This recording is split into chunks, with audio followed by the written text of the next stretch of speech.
What's up, disciplined investor? We got Benzinga CEO Jason Raznick here with us. The man, the myth, the legend, Tom Nash. Peter Schiff on the Power Hour with us live today. Interesting, different, unique, innovative companies. Mia, you are live with us on the Power Hour. What's up? Thank you so much for inviting me on. Jessica Billingsley is the CEO of Aperna, the best trade idea resource out there.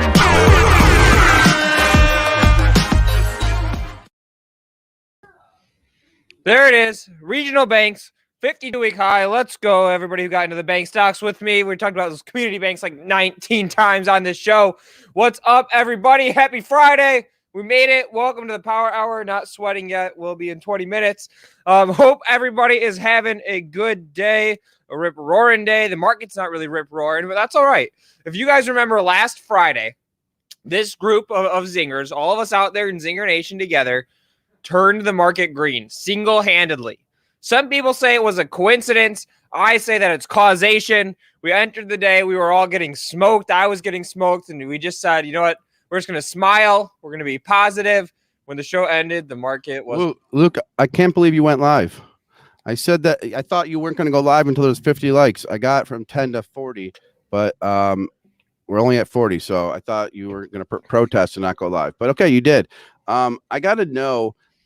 so I have some stocks doing really well. My airline stocks, my vacation stocks are doing really well, and I know the run's not over. But the question I have to know, Luke, is this VISL. VISL. Are we bringing on the Atlas guys right now? So I texted them this morning. They said Monday. Is that fine? Yeah, but should I still be in VISL? I don't know. Yeah, I'll ask. Here, I'll send the message now. I am worried. They have to do at this same time. They have to do it. They already were doing something with iHeartRadio. Since Caesar won't give me. You know what I said to that? I said sounds boring. Yeah, totally. All right. So what did you think about that new Drake EP, Jason? The new what? You know Drake, the singer? What about him?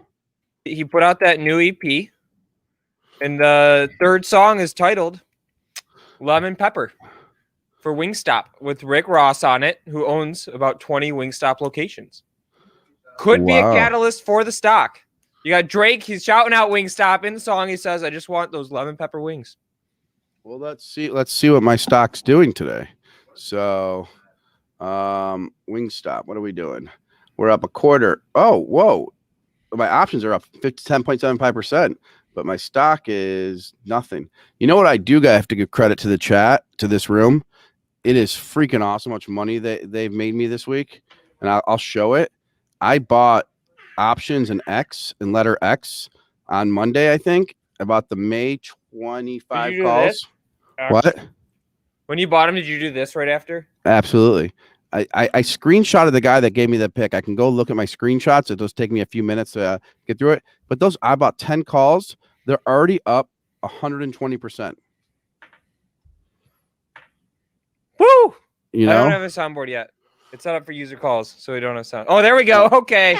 And then, I got to promote my Clubhouse thing today at 3 o'clock with Josh Brown. I haven't promoted. I got to promote my thing too. Yeah, I have a thing at Clubhouse at 3 p.m. with Josh Brown. And because that MGNI pick is another pick that I got from that. And let's see what that's up. I mean, I've got a competing Clubhouse room starting at 2:55 p.m. I don't believe you. MGNI is up 33%. Here we go. What is unbelievable? Unbelievable. And Howard Lindzen, Luke, was like, that's a terrible stock, whatever. And it's up 33%. I mean, that's what I'm talking. That's what I'm talking about. Maybe I'll buy another 50 shares just to ride the momentum. I think I'm going to. All right. Wait, we don't need to have screens up yet. Hold on. Yeah, do you have Pro up yet? Hold we got on. So many new features in Pro. It's crazy. Hey, they wanted a coupon code for Pro. Look at this one. Give me a coupon code for Pro, please. Shout out Ford. Holy cow. Holy go. cow. Ford, you are been on it. Oh, my God. Wow. That is unbelievable. Baby. Holy shit. Oh, my God. If anybody else is in Ford with me, hit the 1. If not, hit the 2. Holy Again, the moly. thesis on Luke, Ford. You were at Ford in the 9s. You're up 40%, 8s. What were you at Ford at? Yeah, in the 8s. My average price is like $8.26.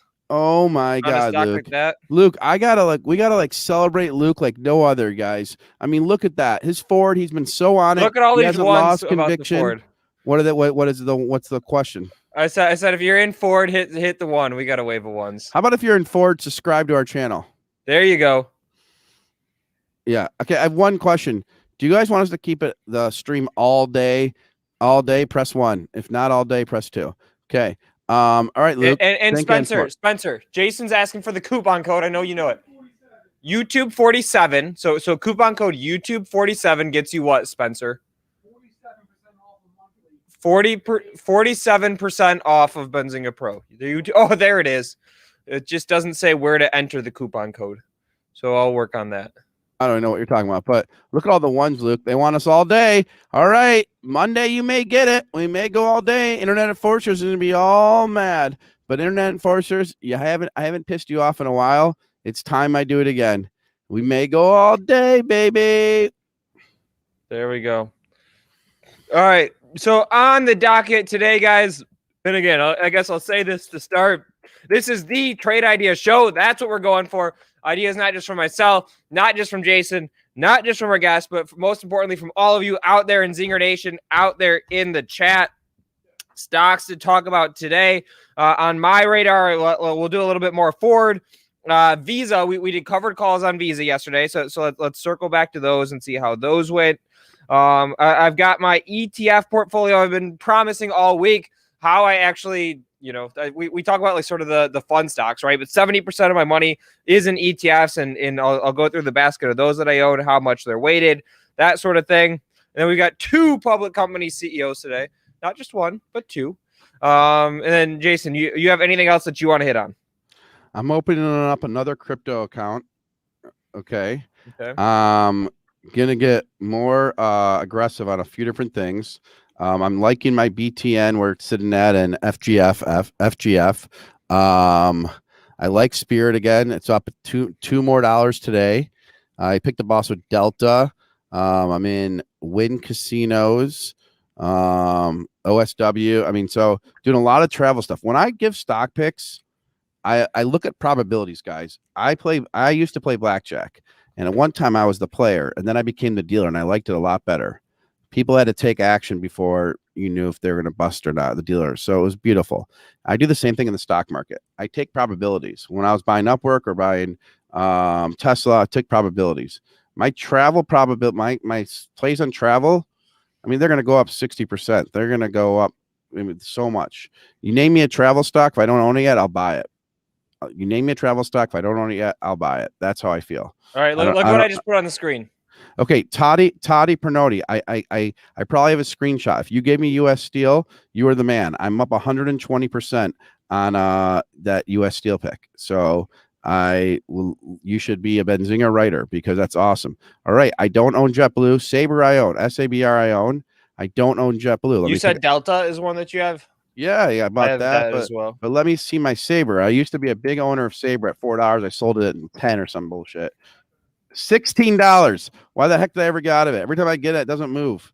Oh God. All right. I'll buy some more Sabre. All right. I owned it at 4. Never should have sold ever. All right. I'll buy some more Sabre. Buying Sabre right now as we speak. Buying a small position. What else? There we go. What else? They want me to buy Trivago. Boeing wasn't so bad. I never got in Boeing. I don't know. Someone just messed me up. Either. So Boeing, no, yeah, Boeing's good. You guys are doing good with Boeing. I just never got in it. Trivago, you know what that must mean then? That Yatra may be coming back. All right, wait, Yatra, Y-A-T-A? Nope. Y-T-R-A.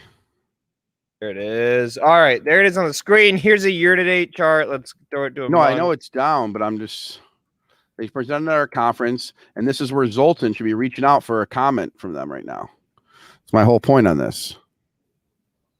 Oh, I just bought Trivago. Someone told me to buy Trivago. I'm buying whatever you guys tell me right now. I don't know. Let's go. Why are you guys kidding around? Friday fun segment. I mean, I'll put my share. I'll put the thing on here. Let me share my screen. Am I in StreamYard? Okay, or not StreamYard? Am I in Zoom? Okay, we're using Zoom. Okay, so share my screen. I'm buying whatever you guys tell me right now. Not big positions. All right, Dogecoin Dogecoin, you gotta I buy can't. it. I can't buy it in this brokerage, Dogecoin. But I just bought. Genius Brands, Look, Airbnb. look, Okay. look. I just bought Trivago because some guy Okay. told me to buy Trivago. There you go. But then he said he was joking. Why would he joke? Like, yeah, I don't need the jokes. Yeah. Joke So somewhere and I see a else. question in the chat. HOFV CEO talking today. Yes. 12:30 Eastern. Stay tuned. What's the name of that company? Hall of Fame. HOFV. Oh, they're Hall coming of in. Fame Resort. Oh, Hall of Fame Resort. Okay, what do they do? What I mean, Ride. I need to buy. What's Ride? Ride is No, that's Lord's not. Lawn Motors. No, I don't right? want that. I want travel stuff. Okay. GM, you got GM breaking out. Maybe you want that. GM is what you said? GM, General Motors. All right, I'll buy some. Are you in that already? I got No. in it after the Super Bowl. When No. they spent all that money on marketing their EV platform at the Super Bowl, that was mine. Like, all right, GM's gonna get this EV energy just like Ford is, and that's when I hopped into it. All right, I'll buy some General Motors. Okay, what? So I'm buying General Motors. Is that what you're saying I should buy? Yeah, hit it. Okay. Do a market order. Is it Market. working? Okay, I bought some General Motors. Got anything else? Let's see. Remember, I Jets, sold so much ETF, stock. people I'm not on I'm not on margin. I'm done with that margin. So I don't really see any travel stuff. Jet? What's Jet? Jet's an ETF. No, it's not. Jet is not. Where's Jet? Okay? I just see Jets. The Sergio Trotter wrote Jet, Luke. Okay, I don't know what Jet is. Yeah, I don't know what it is either. Yeah, you got Jets as an ETF.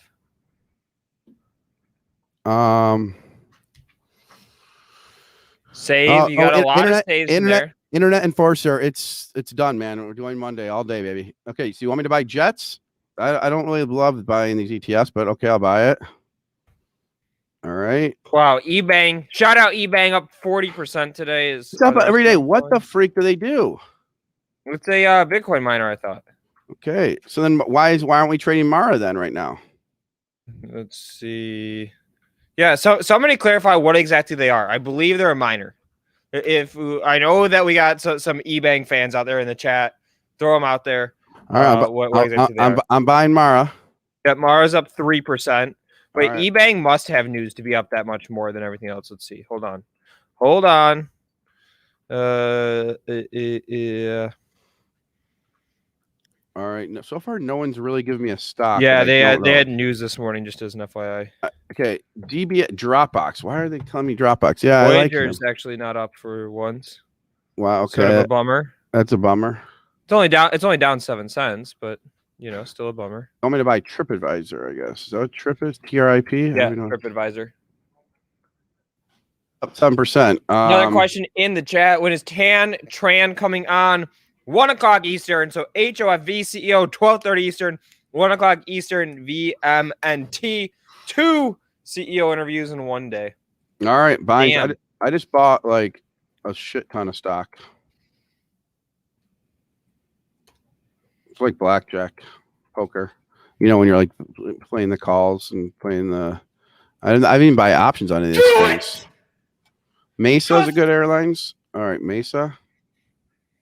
Was that Brazil, I believe? Yeah. MESA.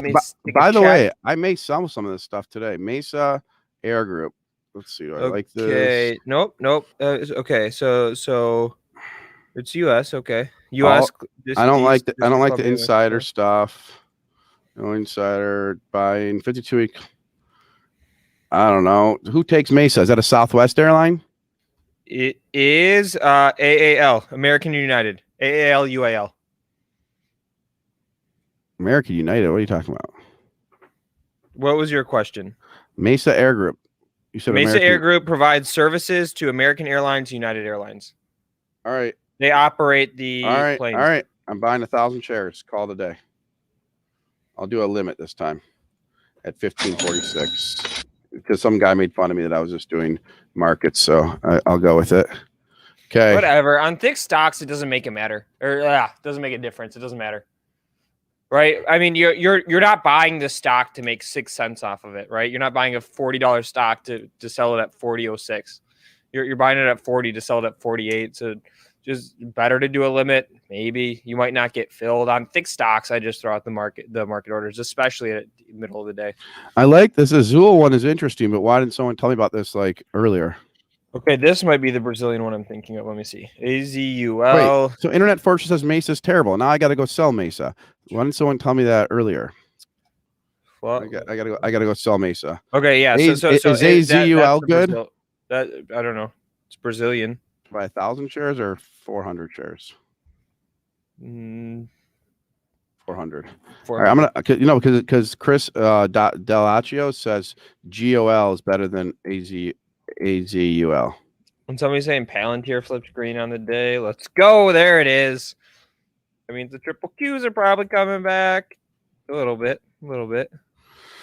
All right, I guess I'll buy this GOL Airlines. I know nothing about it, but GOL, I think that is maybe also the Brazilian one too. Yep, look at that.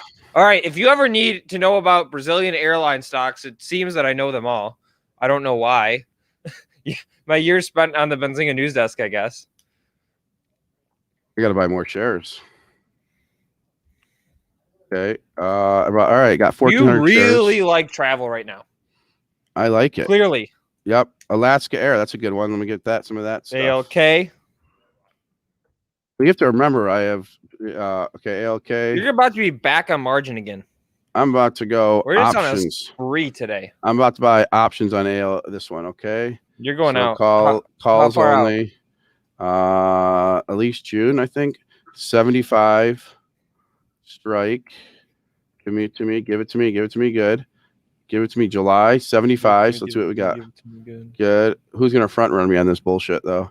So July 75. 72. I don't think you're gonna get front run on ALK. You don't think so? I don't think so. Just $6 billion, $7 billion stock. I'm saying on the option order. Oh, on the options, that's definitely possible. All right, so we're gonna buy 10 calls. We'll do a limit. The last thing was 420, so we'll go to 420 cannabis hour. 4,000 calls. I think I'm good on this one. I'm buying it. Let's go. All right, I got one last trade. I just made like, I don't know, 10 different trades. This guy says buy Mogo, trust him. What the hell is Mogo? Which one? Mogo. Ruel, shout out Mr. Ruel. Mogo is zooming in here. My trusty Benzinga Pro, Canadian-based financial technology company. Sounds like you should know that one. Why do you want me to buy Mogo, Ruel? What do you know about Mogo? All right, I'll get it, but I don't like it. So it's okay. I don't like it. Like it's a credit card. Actually, I'm not. Canada, I don't think I could buy this one. I mean, look what it's done. It's gone up straight. It looks like a Momo play. Is this going to be really at $12 in a week? I'm looking for $12 in a week. Yeah, I don't know if I like this one. Yeah, six. Oh yeah, I'll pick that one up too. Mogo, I'm not touching. Okay, so six. Six is yeah, that's an interesting one. The stock is at a 2-year high right now. Totally. I should pick up 1,000 shares of this one. I could hit it. 500 shares. Yep. No, I think I should do call options on this one. Yeah, I'm doing call options on 6. I bought 300. I'm gonna buy some calls on 6. You know who else is good? Cedar Point. What is that? Fun. FUN. FUN. Someone wrote FUV. That's one of my stocks. FUV Arcmoto. It's one of my guy. Our young investor. We need to have him back next week. You know we had the CEO on our show multiple times. Yep. Oh yeah. Have we followed up to get an update from him? Probably not. Probably not. We definitely haven't gotten a vehicle, which is bullshit well, in my opinion. I want a vehicle. All right, I'm going to buy Six Flags calls as well. All right, you have one more that you have to buy. Hold on. I'm going to buy Six Flags calls. September calls. These all fail if Corona takes off again. Yes. Yep. Just making sure you're aware. All right, I'm going to put a limit order in for 550. 5 options. All right. All right, 550 limits in, 108 likes. Not great. Come on, guys. Yeah, you guys. Get the like button going just- on here on this fun Friday. I just literally bought every stock in the fucking book. You guys can't. But give you us have one some more. likes. You have one more. They asked me to buy these things. I bought whatever you guys want, whatever you guys asked for. I bought. Look at here. You don't believe me? I bought them. Here are all the executed so far. This is all during the show, and there's like a couple. Not even on the paper trade account. This is real on the show. Come on. Do I ever do this? No. So, yeah, I mean, I'll buy some car things, I guess. If you guys have some car ones, you have some any other stocks. What other ones do I need to buy? All right, Refined Warrior gave you one. You gotta support Refined Warrior. Of course. What does she want me to buy? SEEL, Sandy Echo Lima. I don't know what it is. Let's do a quick little. See, that's why I love Benzinga Pro. It makes it so easy to see. Celius Therapeutics. All right, so engaged in pharmaceutical industry. It's up 60% today. It's a ketamine stock. Okay. Oh, it is. I love ketamine it's ketamine for patients with suicidality. I love and post-traumatic stress. Why didn't she tell me this yesterday? That's what I'm wondering. It's up today. What is so funny at this office right now? Who's so loud right now, Luca? Andrew Labos. Can you tell him to shut up? Yeah. Andrew. Shh. All right. God, so annoying. So I have to go buy this right now? Yeah. Okay. It's up 60% on an analyst upgrade. Whatever. You want me to buy it? I'll buy 1,000 shares. Okay. Call it a day. But I had to buy Refined Warrior, so there she is. That's my investment in you. And you know, I'll invest in people. Jacob Bear, if you were here, I would invest in you, but you're not here. You're a hater. What do I mean to tell you? Okay, so Hog. Let's see what Hog. I mean, 60% on an analyst upgrade. Let's talk about that for a minute. And I don't think I've ever seen a move like that.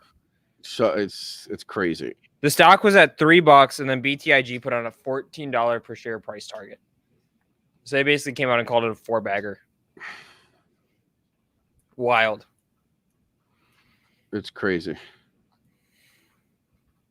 All right, I'm buying some Hog. Hog, Harley? All right, what's the thing in there? HOG, Harley Davidson. Stimulus coming. Stimmy chucks, stimmy play. That's a great stimulus play. Wow, that's a great one.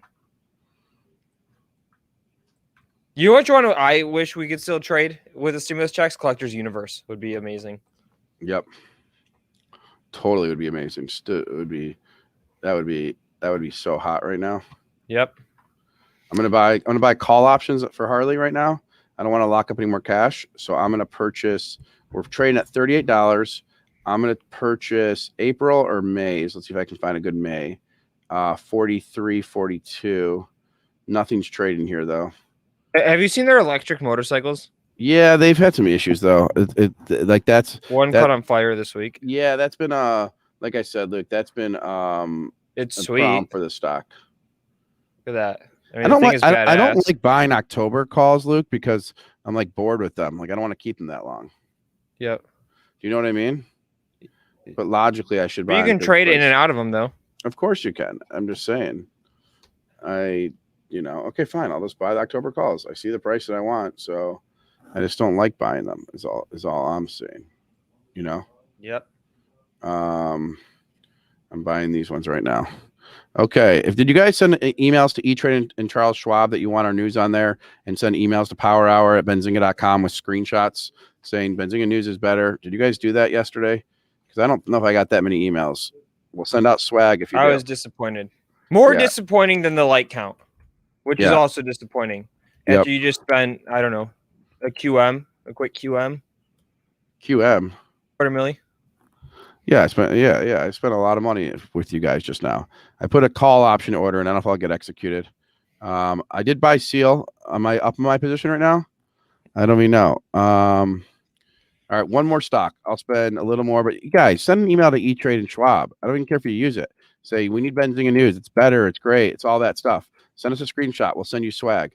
Make my trip. Why do I want make my trip? Yes. What? Your Seal is looking good. What? Is it looking good? I'm up 6% already. Yeah. Diane, I promise you can go on LinkedIn. There's contact us for it. All right, hold on. So you want me to buy this? Make my trip? I don't even know what the heck they do. Make my trip. So it's MMYT. Let's read this description here. Online travel company in what geos? US? India. Oh, is this the Yatra competitor? I think it is. Oh, and they're trading overvalued is what I hear. That's what I was been told as well. I'm not going to buy that, but let me pull up Yatra. What about Hims? I have a bad story. I love that stock. Like the product didn't work for you or what? I owned it and then I got out too early. That's all. Oh, okay. Got it. All right. Hold on. I'm going to buy some Yatra. No, I don't know. Okay. Hims, you want me to do? I don't know. I like Hims. Here's what I like Hims because I'm very convicted that telemedicine is the future, and it's just like the sexy telemedicine brand. Like there's a lot of these companies that are going with like old school solutions, and Hims is like that sexy brand behind telemedicine. That's why I think it's interesting. 1 second. Oh, Hims has earnings coming up. Be careful. When are the earnings? Somebody in the chat said 319. Checking. Benzinga Pro. Benzinga Pro. I'm checking my Benzinga Pro. Looks like we don't have a confirmed date yet. If anyone wants me to buy another stock, they have to do that YouTube dollar bonus thing where they do like the $5, whatever they call the super chats. Because that's all I'll find out about. There we go. The chat is too popping to keep track of it.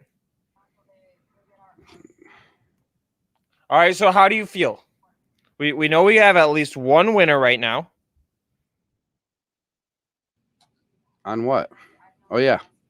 Seal. Refined Warrior coming through. Let's go. Hold on. Damn, son, where'd you find this? That's a Refined Warrior message. But Jason, time for our first guest of the day. Wait, what about Fuel Cell? I don't really know anything about that stock. Okay.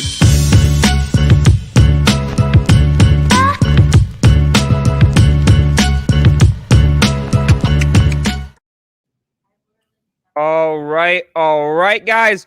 Joining us, Michael Crawford, CEO, Hall of Fame Resort, ticker HOFV. We have it down there in your bottom left-hand corner, and that's HOFV. Mike, thanks for joining us on the Power Hour. Good to have you here. Noise. Yeah, good to be here. Thanks, guys. Absolutely. And how's your Friday? Starting off, middle of, I don't know. It's been a busy Friday. Earnings yesterday, lots of things going on, but lots of good stuff going on. So can't complain. I'd rather be busy than not. That's for sure. Exactly. And you got some good price action on the stock today, up more than 9% at last check. Yeah. So I guess if getting us started for the audience out there, can you tell us a little bit about the company? And then we'll dig in a little deeper. Yeah, sure. We're a sports and entertainment company powered by professional football. We have 3 business verticals, theme destination-based assets, the first of which we're creating here in Canton, Ohio, around the Pro Football Hall of Fame, the birthplace of professional football. Media, so we have great access to really exclusive intellectual property through our brand partnerships with the Pro Football Hall of Fame, the NFL Alumni Association, and others. And then gaming. I talked about yesterday our new fantasy league, our Hall of Fantasy League, as we've branded it. This is going to be a one-of-a-kind, really unique experience where you can back a franchise, just like an NFL team. So we're looking at gaming in multiple different ways. E-gaming, of course, is big. Sports betting, not yet legal in Ohio. We're hoping that will be the case this year. But those are the 3 areas of focus for us. Okay, so let me try to repeat it back to you, and you'll find I'm the guy who slows everything down. I'm going backwards a little bit and just making sure I understand.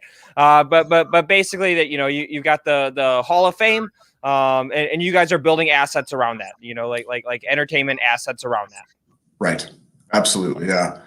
Creating a destination. I think, we've been referred to as the Disneyland for football, but, I spent 25 years with Disney and another 4 with Four Seasons hotels and resorts. And so we have a pretty powerful product. I mean, the NFL is the most watched and most profitable sports franchise league out there today, and people love their teams. So, we've got a lot of land here, and we've started to build. We already built 250 million of assets that are operational, save for COVID last year. But boy, they're in high demand this year, and we've already got multiple events planned and booked, music concerts and women's football championships and all kinds of things going on here. So exciting year, and hopefully, as we see the light at the end of the tunnel, we'll have a big year ahead of us. All right, so I want to dig into that demand a little bit more. All right, but it was obviously, like you mentioned, we had the COVID year, not great for travel entertainment industry as a whole. How far out of that are we? Is demand getting near where you would expect to see it post COVID? We know that a lot of these stocks have been ripping, but I'd love to get your take as to where exactly we're at. Well, I think we were fortunate enough to be a company that was building. Remember, we only went public last July. So we're still, we're like a football dynasty. You got to put a lot of pieces in place to have winning seasons. And if there's anything fortunate about not having several assets or our businesses stood up during COVID, is we didn't have to shut them down. And so I think, while the trend lines are looking very positive, we have our own hotel here in Ohio that we operate now. We opened late last year, Q4.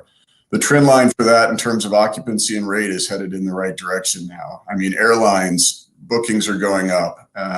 Theme destination-based assets like Disney and other companies, they're starting to see, listen, there's a pent-up demand for this. People are social beings, right? And so I was encouraged listening to our governor here in Ohio talk about 30% occupancy in stadiums and arenas by April, and hopefully by the summer, 100%. And so that's thrilling for us to hear, because we do believe that, what we're seeing in demand for events and ticket sales and sporting events and other things that we're having here, bookings are really on the upward trend. Okay, and I'm gonna take a step back then for a second. What's your favorite NFL team? Well, I should say the team that I'm watching, because I should stay neutral and unbiased, but I grew up in Ohio. So I have to say that, I'm a Browns fan at heart. There we go. All right. Breathe it, living and breathing it. So I'll stay with the Browns for now. All right. So I don't know how much of my background you can see, but I'm sort of geographically close to you here in downtown Detroit, Michigan. Right. As a lifelong Lions fan, it's the only sport that I care about are my Lions. And I feel like us and the Browns have some special connection of like poor performance. I don't know. There's some bond there. Yeah, well, look, I think the Browns and Detroit's making some changes as well. The Browns have got a really good nucleus now. And remember, this year, the NFL draft is being held in Cleveland. So we're looking forward to having some connection to that down here in Canton as well. And we have a relationship with the Browns. So it's an exciting time. I think their time is coming, and I'm looking forward to that. Okay. And then I want to dig into something that you mentioned. So you said you spent 25 years at Disney. What were some of the roles or the highlights of the time at Disney? And then, what did you see there that led you to this business and this as a really interesting opportunity? It's a good question. So I think Disney company has the thing that every company wishes they had, which is great intellectual property. They have stories upon stories upon stories. And when you have content, you have the ability to create experiences, unique experiences across multiple different business lines. And they do it very well. And they synergize. If they create a great movie, it's a Broadway show, it can be a ride, they sell merchandise. When you look at the power of professional football, the first thing I saw was content and intellectual property. The Pro Football Hall of Fame, the best that ever played the game are housed there. The NFL Alumni Association, great players, 25,000 plus. And you just get excited about that. When I was with Disney, I focused predominantly on the theme park and resort division. I grew it, helped run it in Japan. I grew it in China and Shanghai. Had roles in Orlando and California. So I've had a lot of experience sort of dealing with big brands and thinking about how to extend those into different business verticals to monetize and synergize across all of our business units. And that's what I saw here. Okay, and so I'm imagining that like the gambling experience, right? The gaming experience is part of that extension. Is that a fair way to think about it? Sure. Today in today's world, technology is really helping people have access to online betting, online gaming, and it's not this thing that it was 20 years ago where you had to find a bookie and you had to do something sort of illegally. All states, are starting to talk about legalizing gambling, and there's many that already have, specifically sports betting. For me, fans it enhances the experience, right? Even when you were a kid, hey, I'll bet you $5 that guy misses the field goal, or $10 that they win this game. It was just a fun way to enhance the experience between you and your friends. People do it now, and I think as a sports and entertainment company, it's our responsibility to try to be in that space to allow them to have access to all the product that we have. And our fantasy league is a great example. The Hall of Fantasy League, where we are creating franchise teams. We're going to announce this March 30th, the 10 different locations for our teams. And these are real teams with front offices that may have a Hall of Famer or a famous NFL alum helping manage it. They'll have a draft. They'll do trades just like you do in fantasy. But the difference here is fans can actually back the team. And so just like the Cleveland Browns, I can stake a team. We did a deal with Stake Kings to allow that to happen. And I get a percentage of the winnings if the team wins in the championships. And so when you have teams that can play each other either on the field or virtually, people tend to want to bet on those games, and it makes it more interesting. Okay, and like I mentioned up top, and I did this just so you'd be aware, but I am the slow down guy, right? So you just mentioned the fantasy component and the franchises. Can you take us fully through that product? What it means, what it is, how users interact with it, etc. Sure. Well, I want to be careful because I don't want to steal all of our thunder that we're getting ready to release on the 30th. But we spent the good part of 20 creating the technology that's going to power this league that allows fans to be a part of a community that backs a team, that interacts with the front office of that team. You look at fan-controlled football now. It's an exciting, fun thing for fans to participate in. Really, if you think about the fantasy experiences out there, it's you and 5 of your buddies getting into the Yahoo League or the ESPN League, playing each other. And this allows you to now have these teams. And we've got fun names. We got fun brands and logos. We got a merchandise shop we're going to launch. It's just like the NFL model. And so, and a media experience, when teams play each other, you want to see how they did. And so part of fantasy that's intimidating to people is you got to do it on your own. It takes time. You got to study. You got to think about players.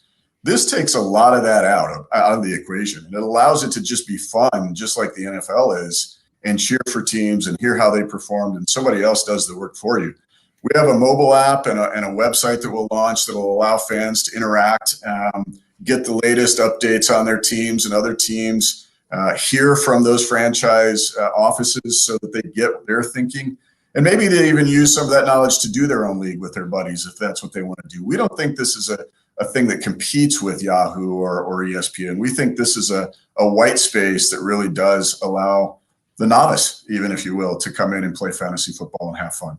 That's awesome. And so some of these comments you're reminding me, or you're saying remind me of Don Davis we had on yesterday. He's the founder of Pro Fighting League.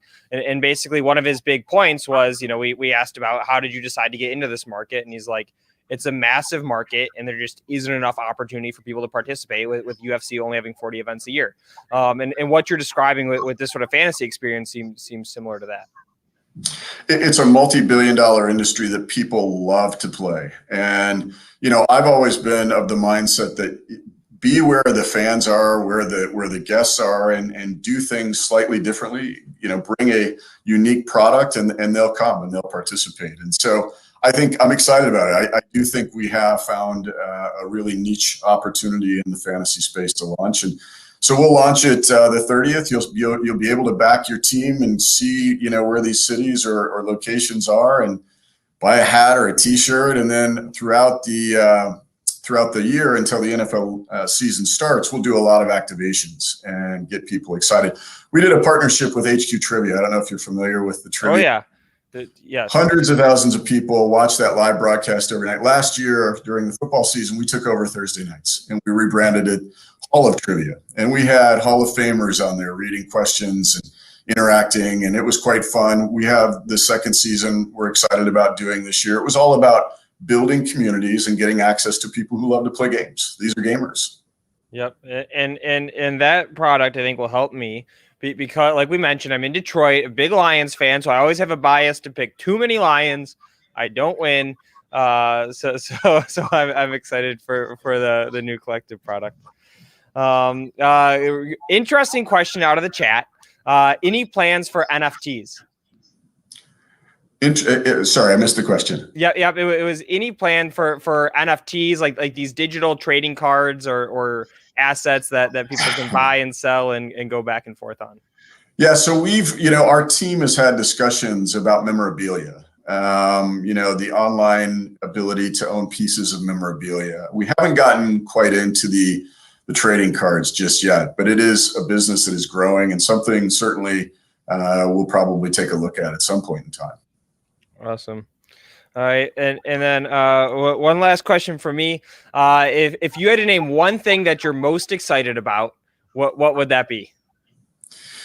Well, I think it's being a part of a brand and a league that people have such passion about. When you have loyal fans that really want to, drive attendance to stadiums, spend money on their teams, it makes it very exciting to create experiences for them to enjoy outside of the stadiums. I heard an interesting fact. In people in their entire lives, only 7% of NFL fans will ever get to see an NFL game inside of a professional NFL stadium. Wait, what percentage was it? Only 7%. All right, I'm wasting way too much money on these Lions games. Okay, keep going. It's staggering. So when you think about that, and yet the popularity in buying NFL packages and on television and the merchandise and everything else, it's exciting to me to be a part of that and to really help extend that in ways where our guests and fans can enjoy new and unique experiences. Absolutely. And then you teased us. You said that there's more details that are coming out on the 30th. Is that correct? Of this month? For our fantasy league, for our Hall of Fantasy League, yeah, we'll announce the teams, the locations, the logos, our merchandise shop launches, our website. So we're really standing it up at that point in time. And I think it's going to be exciting for our fans. And who knows, we might have a few Hall of Famers be a part of this as well. So that can be very interesting. All right. Who knows?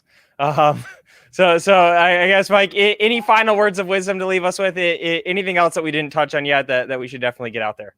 Well, I think the thing that, for us is really compelling as a company is our ability to create experiences across those three verticals. We've got a lot of new media coming out.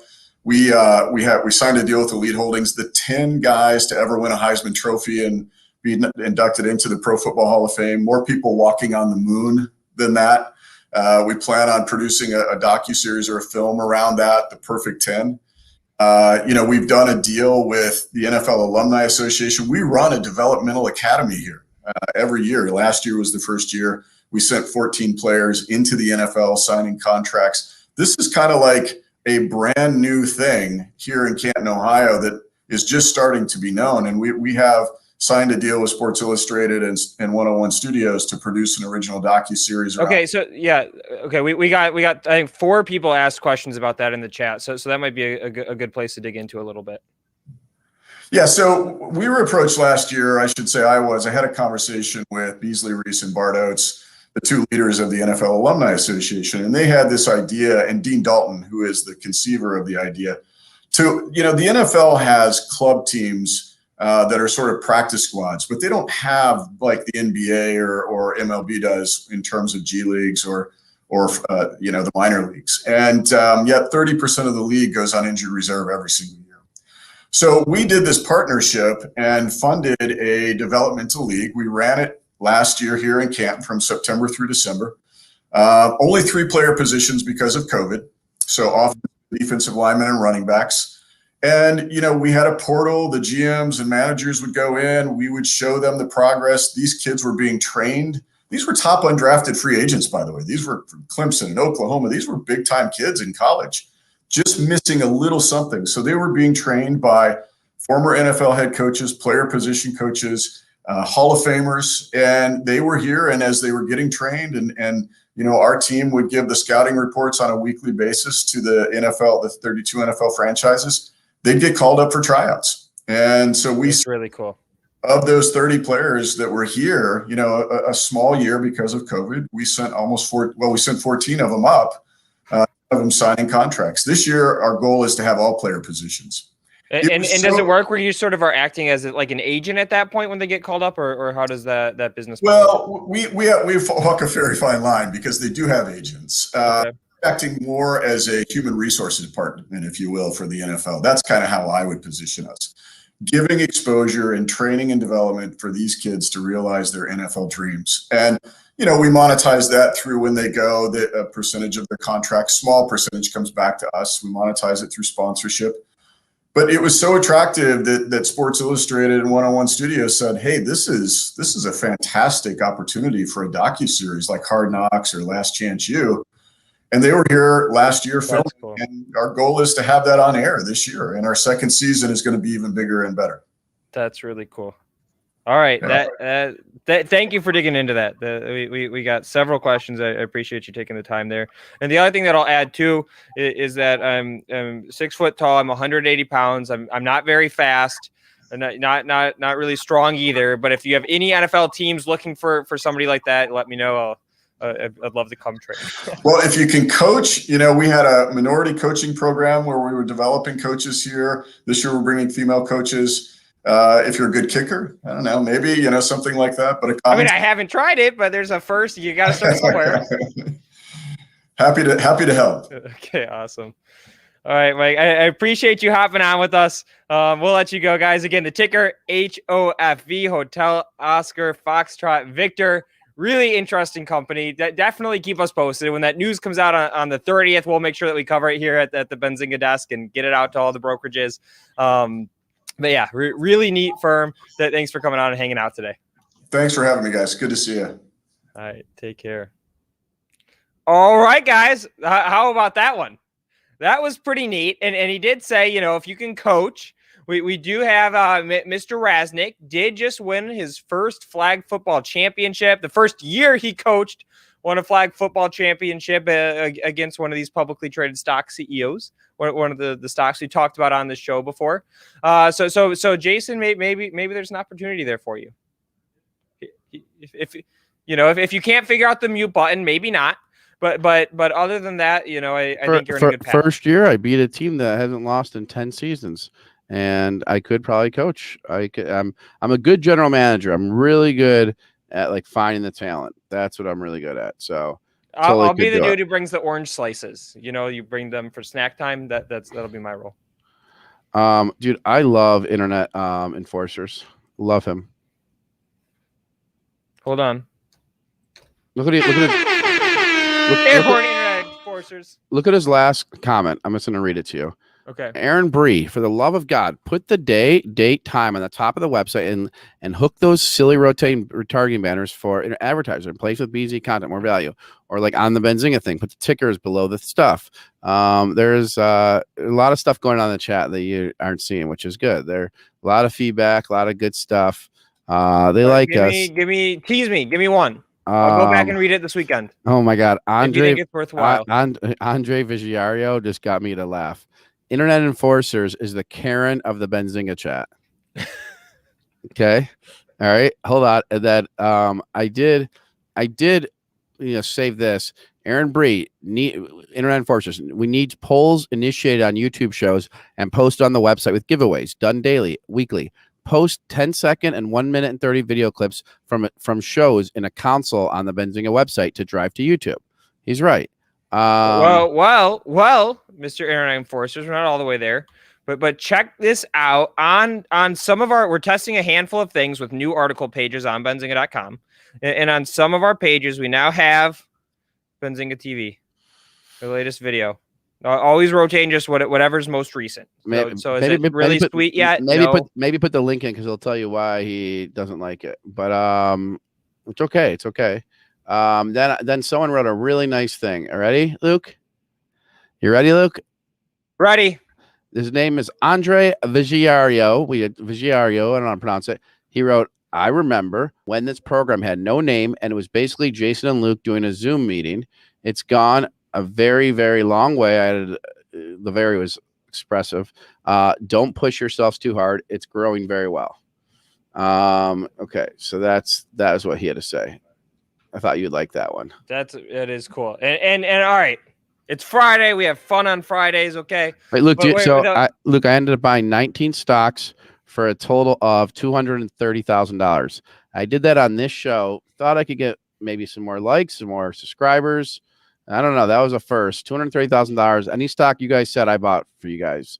Any Quick stock, QM. 230, and I haven't sold them yet. You guys, someone said, someone said Jason sold them. Some of them are up. That one stock, that Refined Warrior, is up 6%. I'm up $1,000 in that stock. Maybe I sell. I don't know. Wait, but I'm waiting for Internet Enforcers. What's the article page stuff? Hold on. All right. Before you get there, DC7 said we have a SPACs email that comes out, and it doesn't come from Benzinga. It comes from a random guy named Zoltan something. So that should change. You know about that? I don't know about SPAC email. Yeah, do I. So DC7, thank you. That's what the community is about. Zoltan, if you're listening, let's fix that. You guys should look at the Instagram. There's amazing Instagram clips of Benzinga YouTube stuff. Amazing, like 9 hours. Have you seen it, Luke? Which one is it? Our Instagram thing. It was amazing. I don't have Instagram. I wish I could pull it up right now in here. It was so cool. Okay. Aaron Breek, we can connect via phone or email. He doesn't have time for you, Aaron. He just wants you to get it done, man. And screenshot comments to our devs. The devs don't need to do it. This is like stuff that you can do, is what he's referring to. Just so you know. Can do it. Oh, NCal, I tried to hire Internet Enforcers. I offered him $150,000 a year. He won't even take my calls. I'm not joking. It's a true story. He won't take my calls. He sent a number of items to Nick. He has my email. If you want to send me your email, I will reach out. Who's Nick? Do we have a person named Nick here? Do you mean Neil?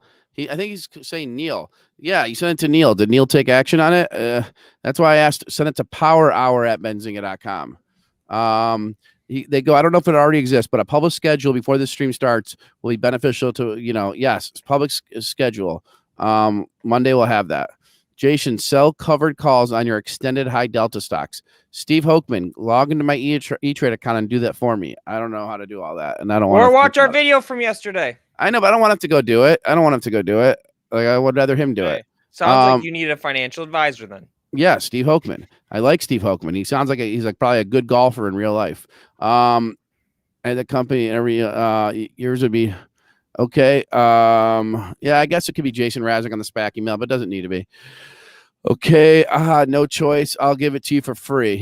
So he won't take the 150. He'll do all this stuff for free. Yeah, it was Neil, not Nick. So Neil has emails about Aaron Bree. Have Neil forward you all the Internet Enforcers emails.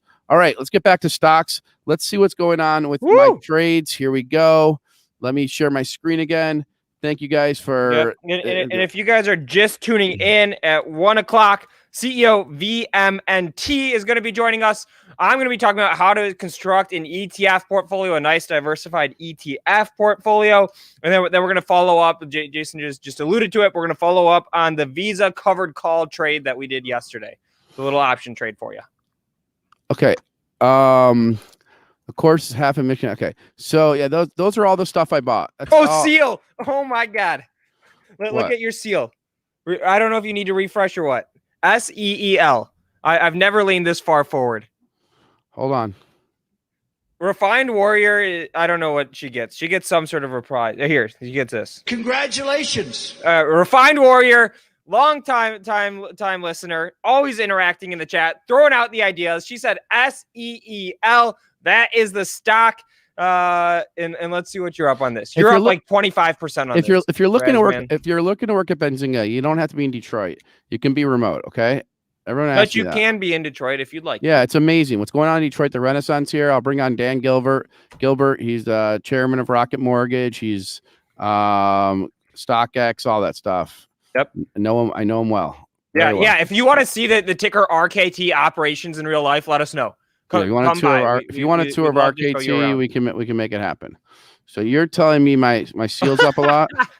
So check What? this out. This is the best part. What? She told you to buy this stock and then said, if only I got in with him. So she wasn't even in it. She just threw out a random ticker. The worst part about it, Luke, is I thought about I bought 1,000 shares, but the other ones I bought $20,000 worth. So I only bought $5,000 worth. Well, what are you up? What's your average price? Give me that. I only bought it. I only bought it once. I bought it on the show. I bought like that. Okay. Yeah, I will. I'll tell you in a second, dude. I bought 487. Okay. Dude, I bought Six Flags. Okay, look at this. Here we go. Here we You go. know what Six Flags is? I know what Six Flags is. It's a game. It's where people go on trips and go on roller coasters and throw up. What do you mean? Do I know what Six Flag is? I think is that what you're saying to me? So look at that, dude. I bought Seal 1,000 shares because I thought that was Crosby's calling. Should we put him on? Yeah, sure. Okay. Pierce, what's up, man? You're live on the Power Hour. It's Luke and Jason. Oh, is it really the Power Hour again? It's always the Power Hour. It is. And someone sent a script. Someone put a. Can you hear me or no? Yeah, I got a good one. No, he can't. TIGR. That's sort of a problem. What is it? TIG. It's on speaker. Tiger Brokers. TIGR. TIGR. Tiger Brokers. What about it? His pick. I'm long that stock already. Jason, I don't know if you are or not. Okay, hold on. Can he hear me? Can you hear Jason or no? No. What's Jason up to? What's he saying? No, wait. Hold on. Why the hell can't he hear me? All right, wait, Pierce. I'm here. Hold on 1 second, Pierce. Just be on standby for 12 seconds, okay? Stand by. Pierce is a moderator at TradingView. If you ever heard of TradingView, he moderates some of the website. Benzinga moved in our office space 5 years ago. All right, so Pierce Crosby, intern at TradingView. Is he on with us? Can you hear us, Pierce? Uh-oh. Producer Rohan. Oh, there we go. All right. Yep. Okay, Yep, Pierce. Fantastic. Pierce. So, Tiger, what do you think? What do you think, Jason? Pierce, I spent $225,000 in the last 20 minutes buying stocks. I don't know if I'm going a little crazy. I did it live on the show, but Tiger, I own Tiger. But what I want to say to you, Pierce, I'm reading a comment from someone on the chat. It is too bad TradingView just has Reuters and Midnight Trader and no Benzinga. And I screenshot it for you to text it to you later. But then you happen to be calling. But here, wait, look who's calling me now. Kevin O'Leary. Should I put him on speaker right now? Yeah. Look, here's Kevin O'Leary calling. All right, Pierce, this is your big shot. All right, Kevin. Good. How are you? We're live on the Power Hour too right now, but I'll mute. Are you around in like 5 minutes or 10 minutes? Yeah, we're filing. I know. I'm with you. So, all right, I'll call you back in like 10 minutes. Is that cool? That's good. Thanks, Jim. All right, man. Thanks, Kevin. All right, that was Kevin O'Leary. Luke, all unfortunately, I can't hear Jason, but I hope it's all positive. Wait, you can't hear Jason? Commentary. I will fucking go crazy if you couldn't hear me. All right, that's okay. All right. Maybe. Oh my God. Yeah. Okay, so Jason. Okay, all right, whatever. We'll send you the link. You'll watch it. How are you? Come on. And the big thing that Jason was saying is that we got now, come over here. We now have 13 people in the chat saying that they used to use TradingView, but because there's no Benzinga news on there, they had to go to a different solution. So I don't know. Yeah, and that's true. You save the screenshots for Pierce. He thinks we're lying. So this guy, he used to build at Benzinga. He's now okay, all right, Pierce, I'll call you back later tonight. Okay. Sounds good. See ya. All right. Thanks for calling in. All right. So Tesla and Musk have been sued by the SEC for violating some stuff. Jason, let's see your make calls first. I'll show you my stock count in a second. But can you tell people who you are? Yes, Nick Donato. I used to be a news desk analyst for 4 years here at Benzinga. I'm always a zinger for life. I got all the swag on.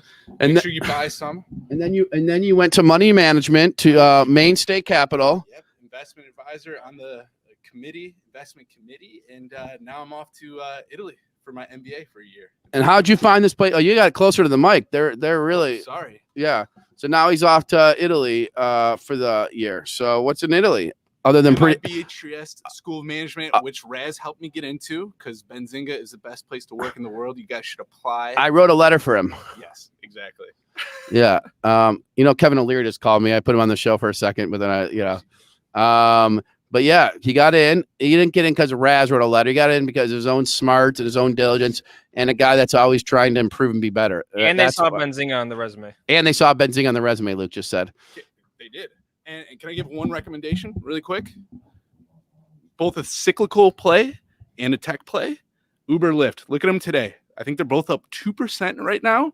Look, if they come back online, we got ride hailers going to be, you're going to get more drivers, more people, going out and about. And it's also a tech stock still. So I think it's a good tech and cyclical play.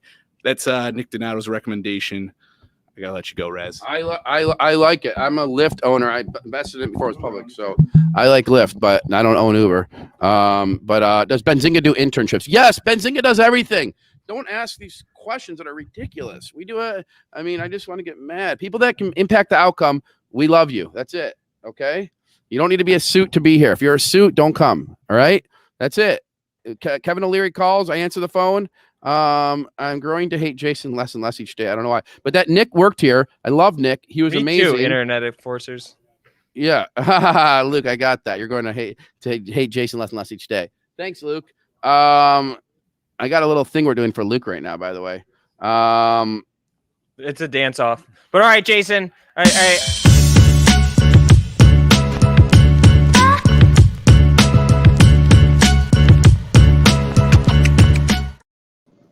Wait, I thought we were doing a dance off. Well, you did the special guest thing, so the dance off got canceled. Okay, all right. What's up, guys? We have a very special guest here. Tran, CEO of Amante, is on the Power Hour live with us. And Jason, I don't know if you know the story of how this came about, but it was like all of financial Twitter ganged up on me on one day. And I got it in the morning. I looked at my notifications, and I had maybe 200 mentions saying, all right, VMNT, you need to get Tran on the Power Hour. You need to hear about this business. It's an amazing business. People even made memes. I'll pull that up. We can play my favorite one in a minute here. But Tan, what's up, man? Welcome. Thanks for joining us today. Thank you. Good morning. Is a pleasure.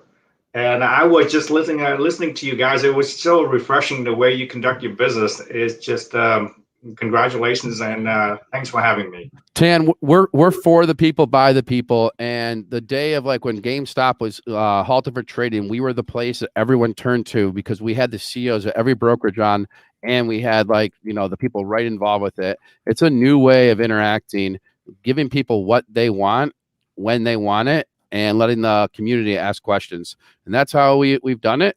And hopefully it'll soon grow and be on other platforms, but this is what we're doing. We have a strong community of investors that are here, about 20,000 each day.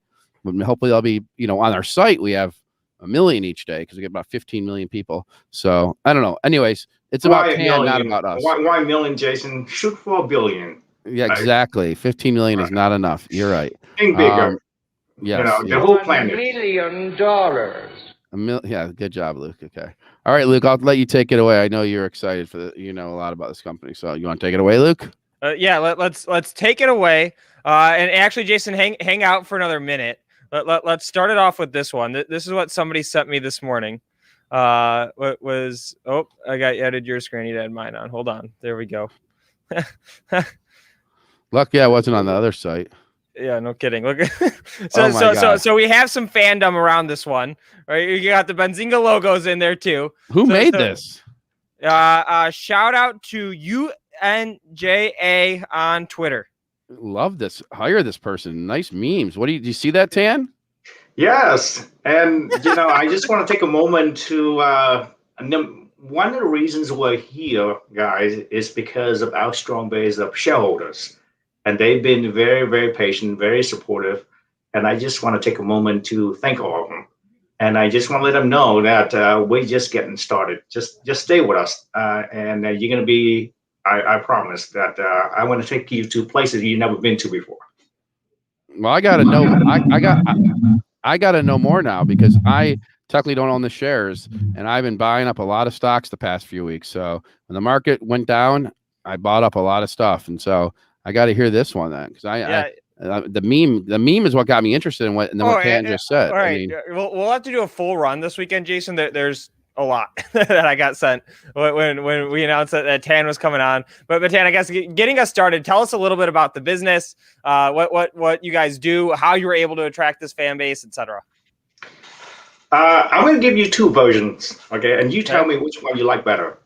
The first one is this. VMNT Group is a technology-driven company that looks to be active in high growth and emerging markets. Our core strengths are in technology development and investment, and we drive growth through investment in early stage companies, especially in the fintech sector that have market viable products and post revenue. Now that's the first version. To me, that sounds pretty boring, right? Yep. I'm with you a little bit with that on that one. Yeah. At VMNT Group, we believe that access to financial services is key for economic and social development. Therefore, everything we do is about advancing financial and social inclusion. And we are focused on delivering financial products to the unbanked, underbanked, underserved adults and businesses in emerging markets of Southeast Asia and Vietnam. And the way that we do that is through ESG-focused and impact-driven fintech companies in our portfolio. We work with company founders and entrepreneurs who are passionate about changing the status quo and care more about solving problems for real people, instead of just building something cool. And at the same time, we bring all these opportunities to our investors, and especially the investors here in the US. So that's what VMNT Group is about.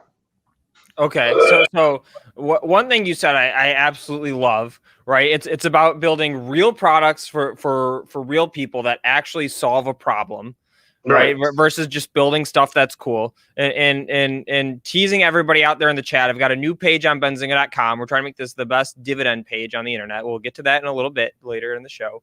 So Tan, it's financial products for people in Southeast Asia. So are these banking products? Are they lending products? What sorts of products are they? Banking services, right? So the bottom line here, look, is that everybody needs banking services. They don't need banks. They just need banking services. It comes down to just the core functions of banking services, like the ability to send, receive money. And then on top of that, the ability to spend, to earn, and to invest. So that's what we're looking to do. What we're trying to do right now, I mean, from the top down, you look at the VMNT Group right now, you think, wow, this company, they have actually a pretty ambitious goal, but all they have right now is just one fintech company in their portfolio, basically just a lending shop. I say, well, you can look at it that way, or you can look at it a different way. It's saying that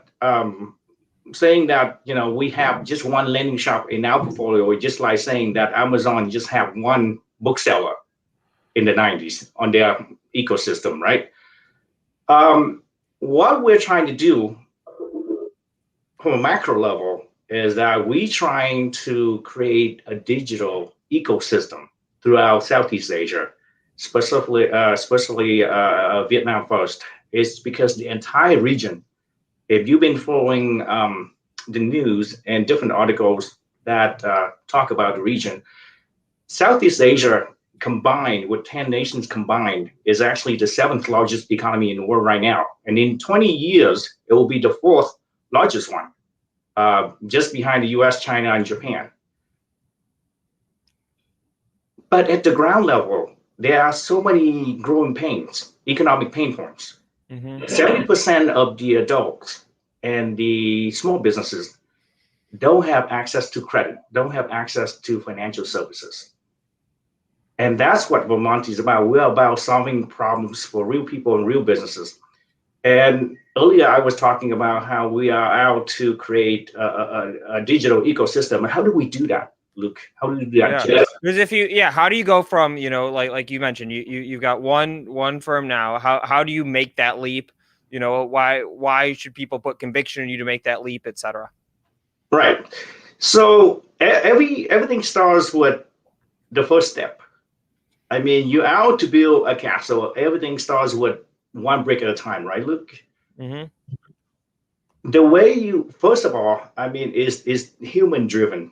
We are out to create a solution for real people. I mean, by humans for humans. So the easiest way to connect to people at the human level is to give them access to credit.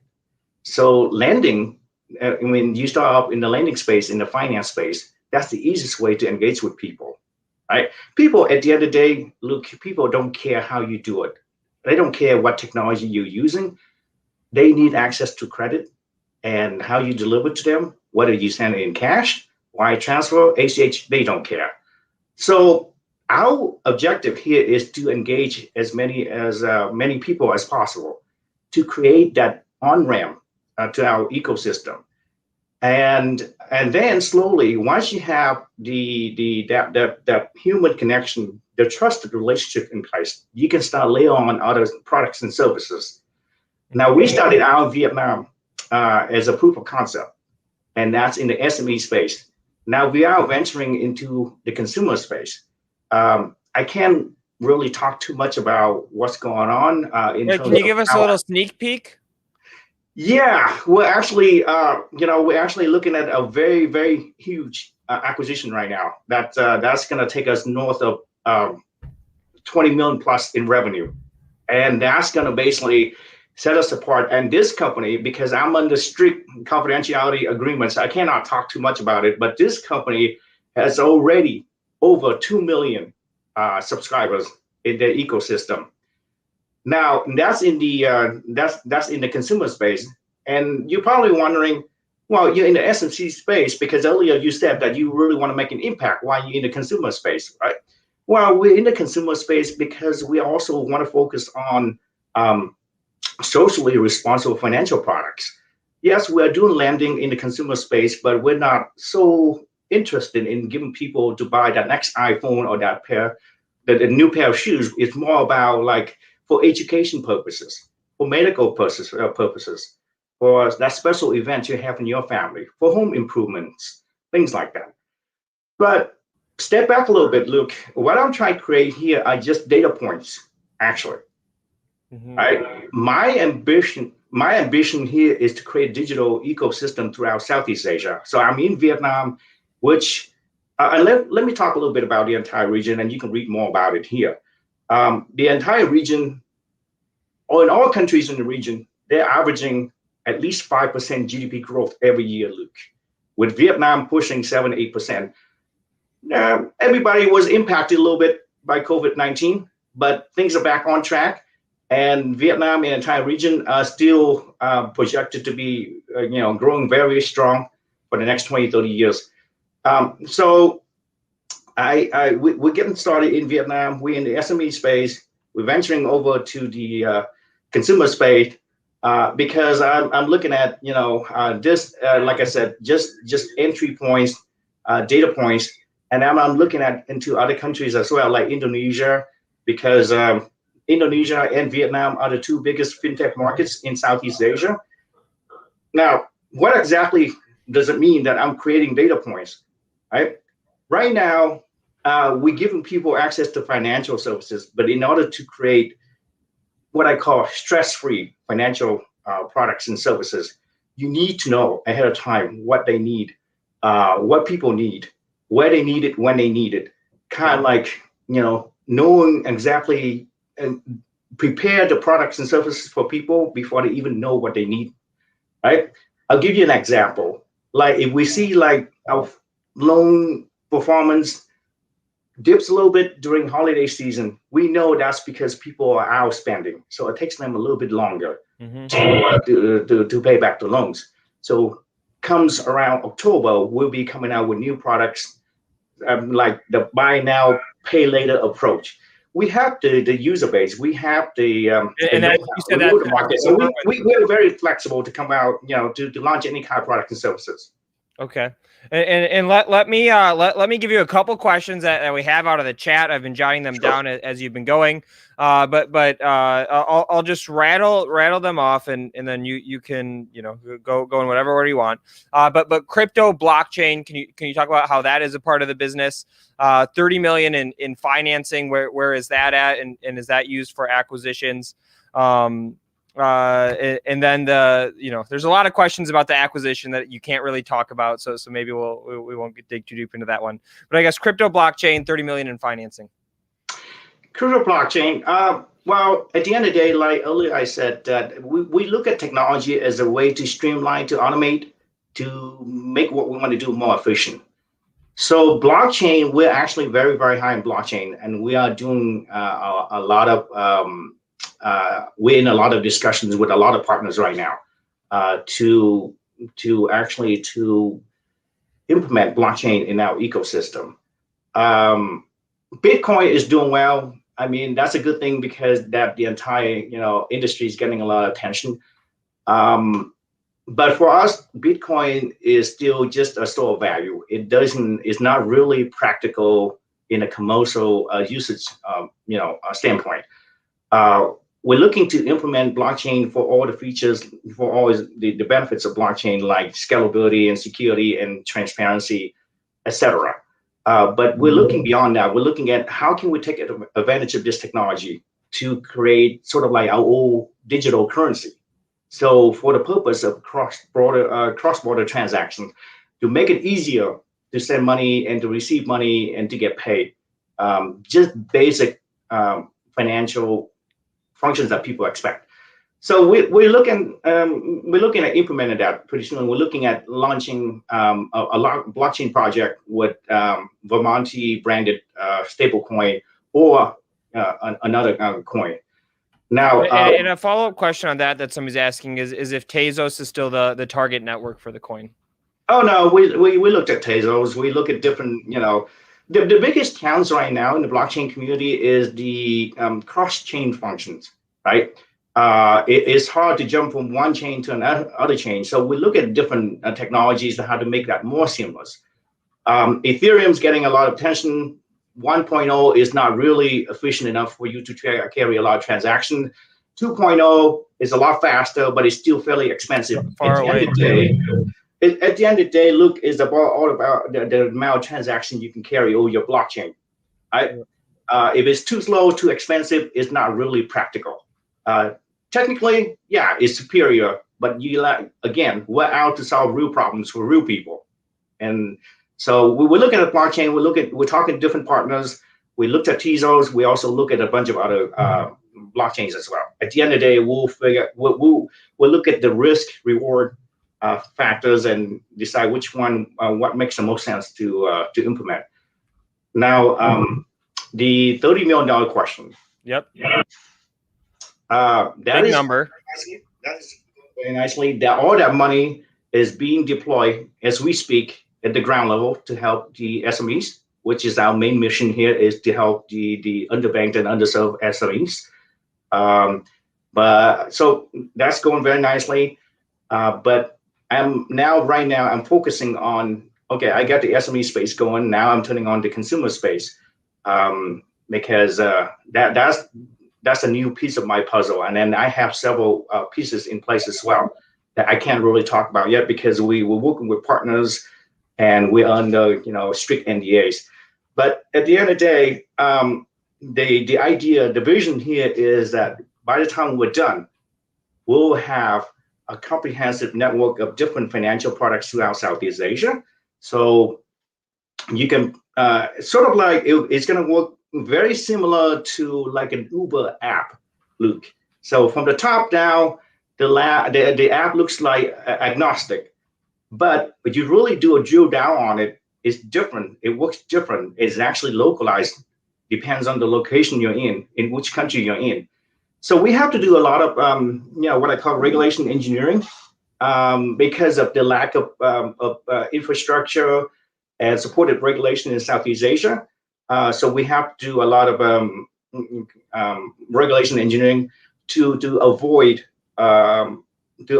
getting hit by the regulators. But the point here is not to evade. The point here is to be creative so we can launch the product and services and help the people that we want to help.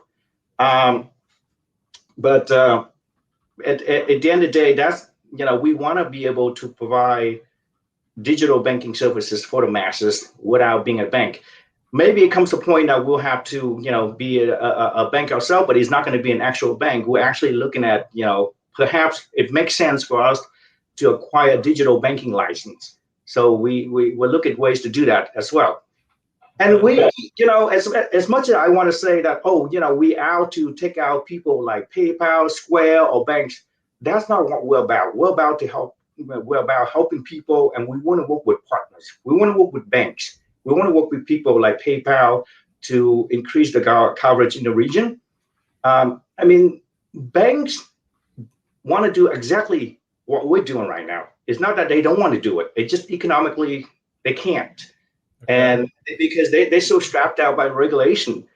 And I work with some of the smartest people in the banking industry, and we love to collaborate with them. And we're also discussing, products like banking as a service, where they're going to be outsourced some of their banking services to us at the ground level. And their job is to take deposits and just give us the money and let us run with it.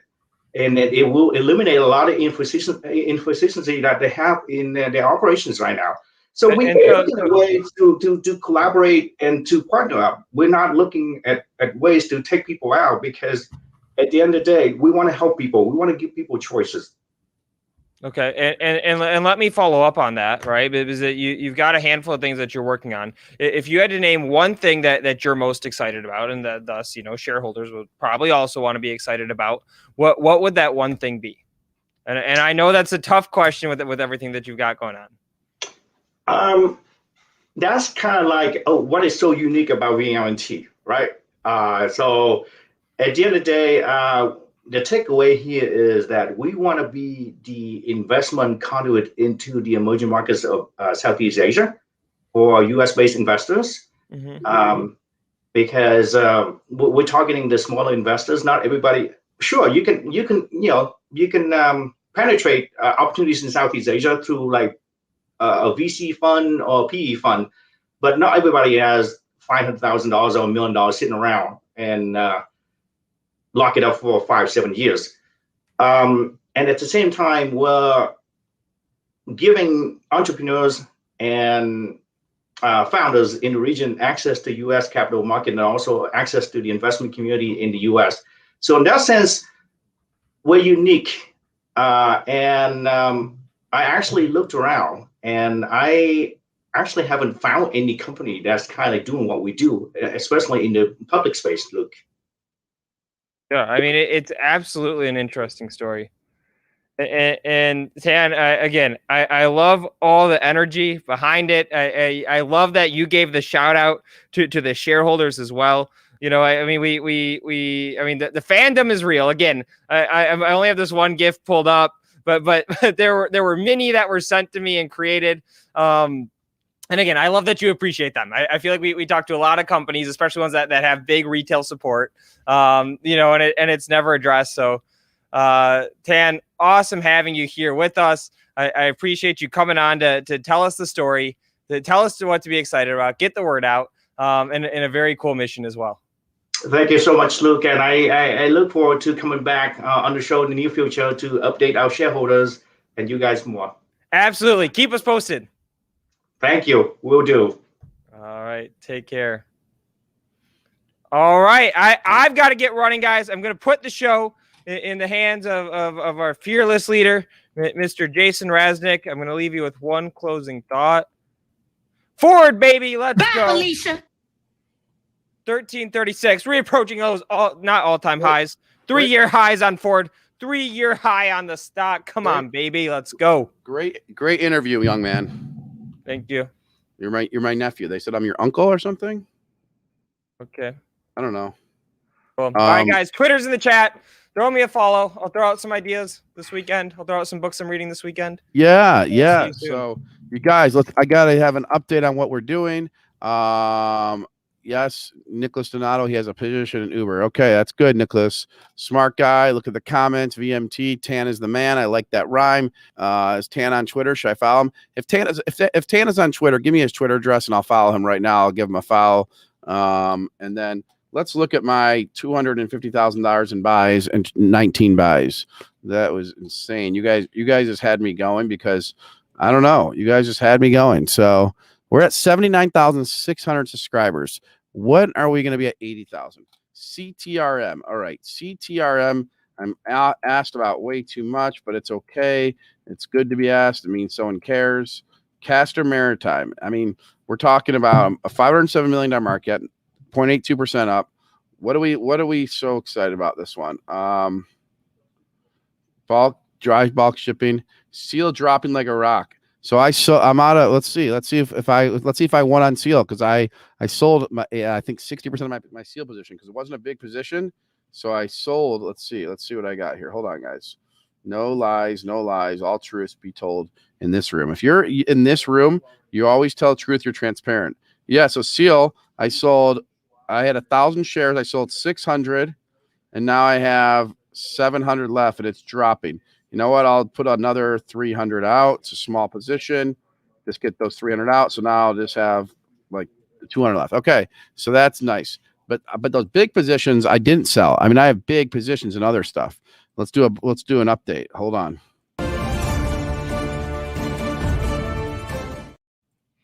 All right. So the breaking news updates. This is a different kind of breaking news. You guys had me buy GM. I bought 400 shares. We're up 1.18% or $272. You guys also had me buy TripAdvisor. We're down 0.42% or $74. We had 300 shares. You also had me buy Save. I already own. You guys have won that, up 53%. You had me buy Jets. We're up 0.1%.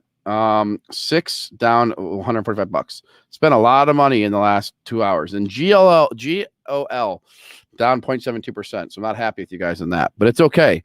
Now I know we have a guest coming on. I'm gonna look into the stuff. Revo Trading.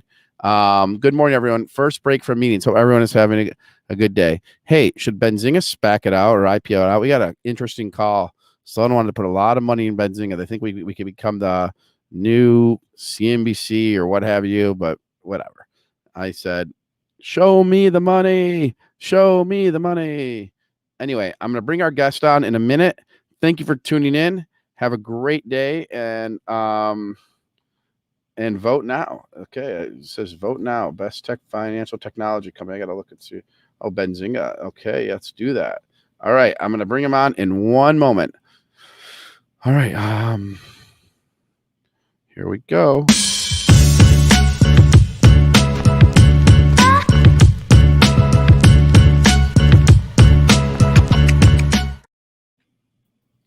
Hey, Carl. Hey, how's it going? Good. All right. And before we go to the interview, Carl, it wasn't food on my lip. I haven't eaten anything today. It was actually Scotch tape. I was trying to hang something from my wall. I'll show it to you actually after the interview. That's what it was. Thank you for telling me about that. And you are all Benzinga investors. That's true. All right. So pronounce your name so I get it right, sir. I'm Arian. Nice to meet you. Arian. But you're Arian. But what about your last name? Adeli. Okay, Arian Adeli. Okay. You have a company called Revo Trading. Is that correct? Correct. Yep. All right. So tell me more about it. What is it? What do you provide? What do you do? How do you make money? Give me the whole thing, Uncle Arian. Yeah. So, I mean, we all know it's a known fact that over 80% of traders lose money, unfortunately.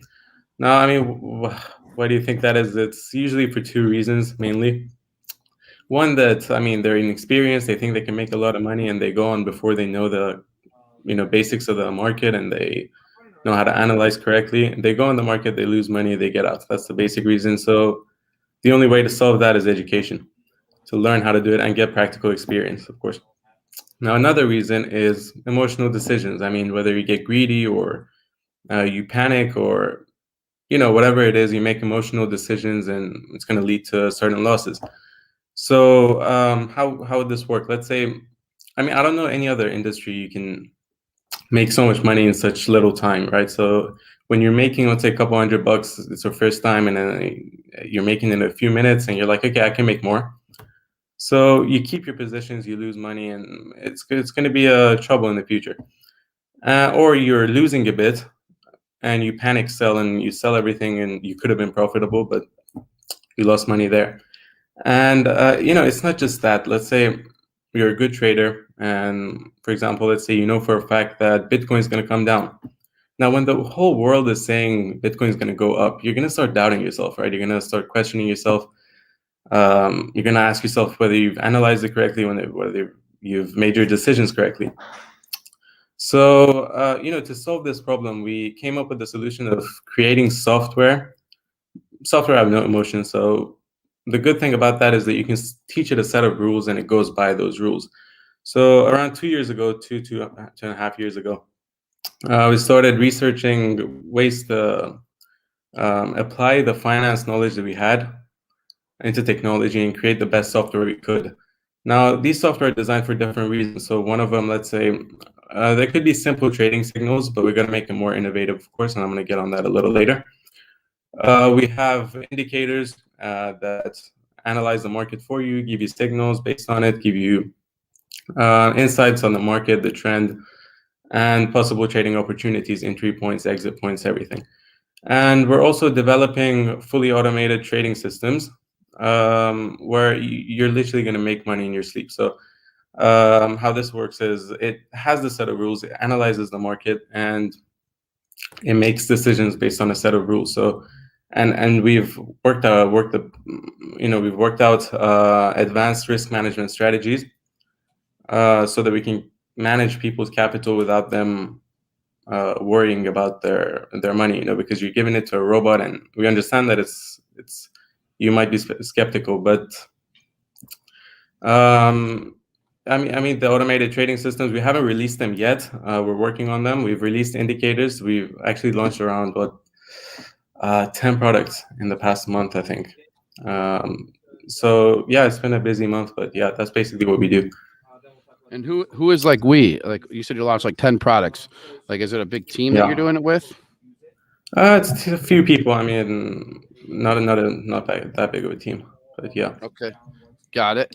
And what kind of products are they? Are they, like you said, automated alerting things? Like what kind of products are they? So, for example, a few that we launched this week. For example, let's say one of them is a piece of software you can install it with a click of a button. And I'm sure you're familiar with trend lines. And traders, it can be hard to draw trend lines if you don't know what you're doing. And you take one entry point wrong and you draw it on the wrong trend, and it's not active and it's not dominant. So you could take it by mistake. So what we've done is we've developed an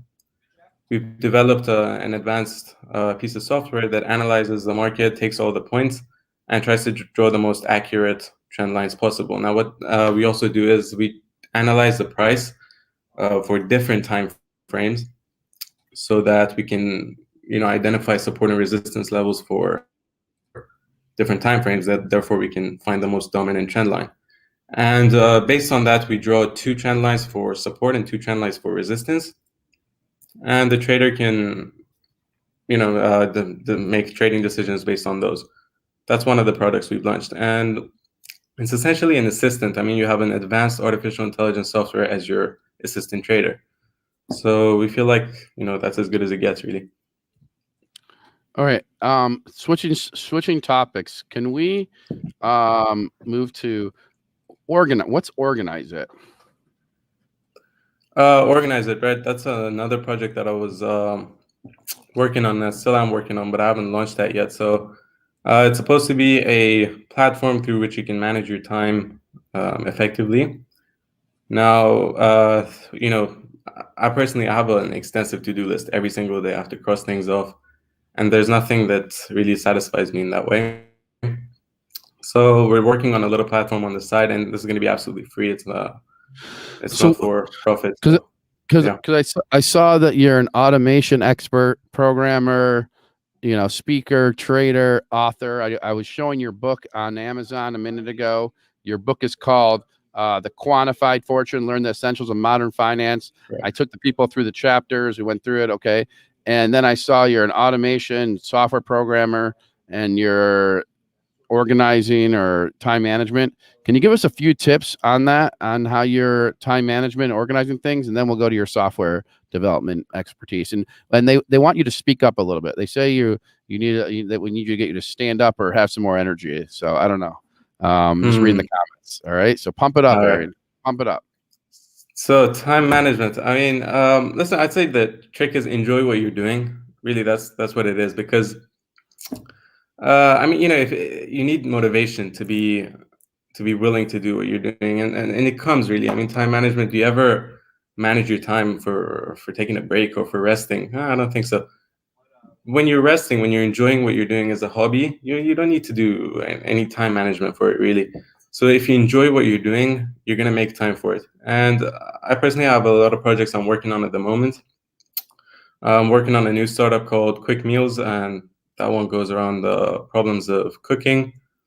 So, there are a bunch of startups I'm working on at the moment. And, of course, sometimes I have to prioritize between them, which one's more important to me at that time or which one's more urgent.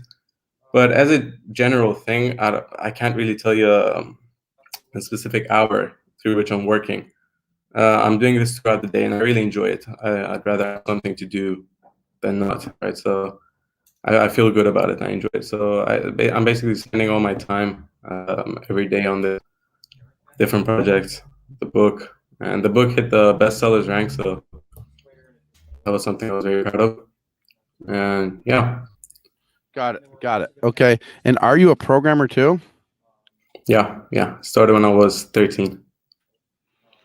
And would you do code in all languages or what? Like, how did you do it? Well, no, it's not in all languages, but I started in the beginning. I started with C++, which is I just started as the basics to get the hang of it. Then I moved on to .NET, which is used for Windows applications mostly. It could be used for back-end development as well. And then I moved on to Python. And then, with Python, I've developed a few applications, a few on river trading, actually. And then PHP, of course, which many of the websites that I own are using PHP.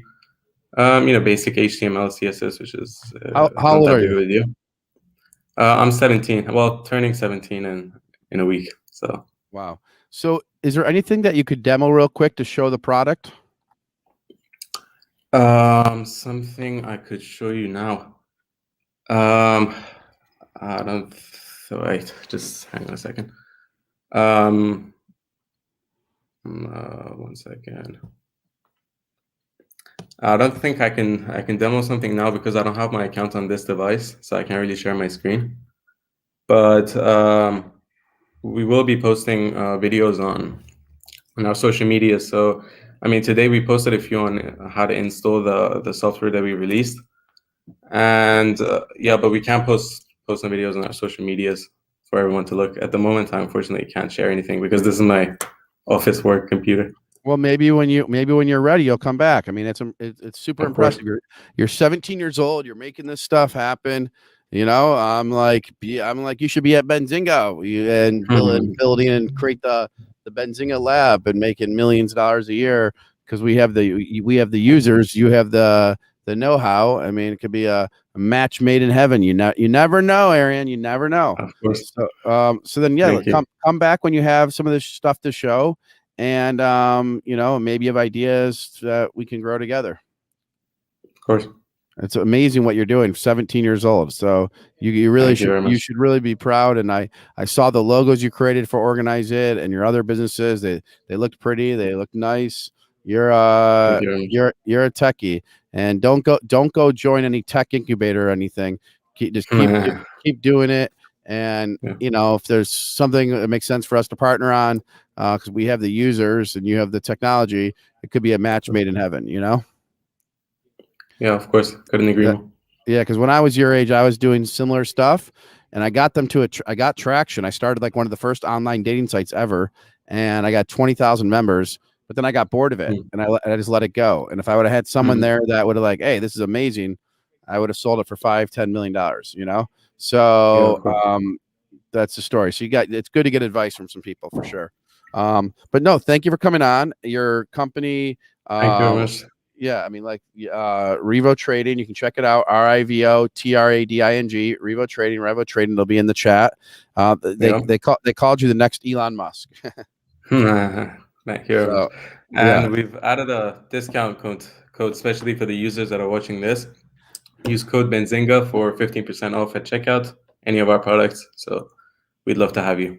Well, that's where I was saying, if you show a little bit what they get, it'll get them easier to buy. So when you're ready to do that, let's do that.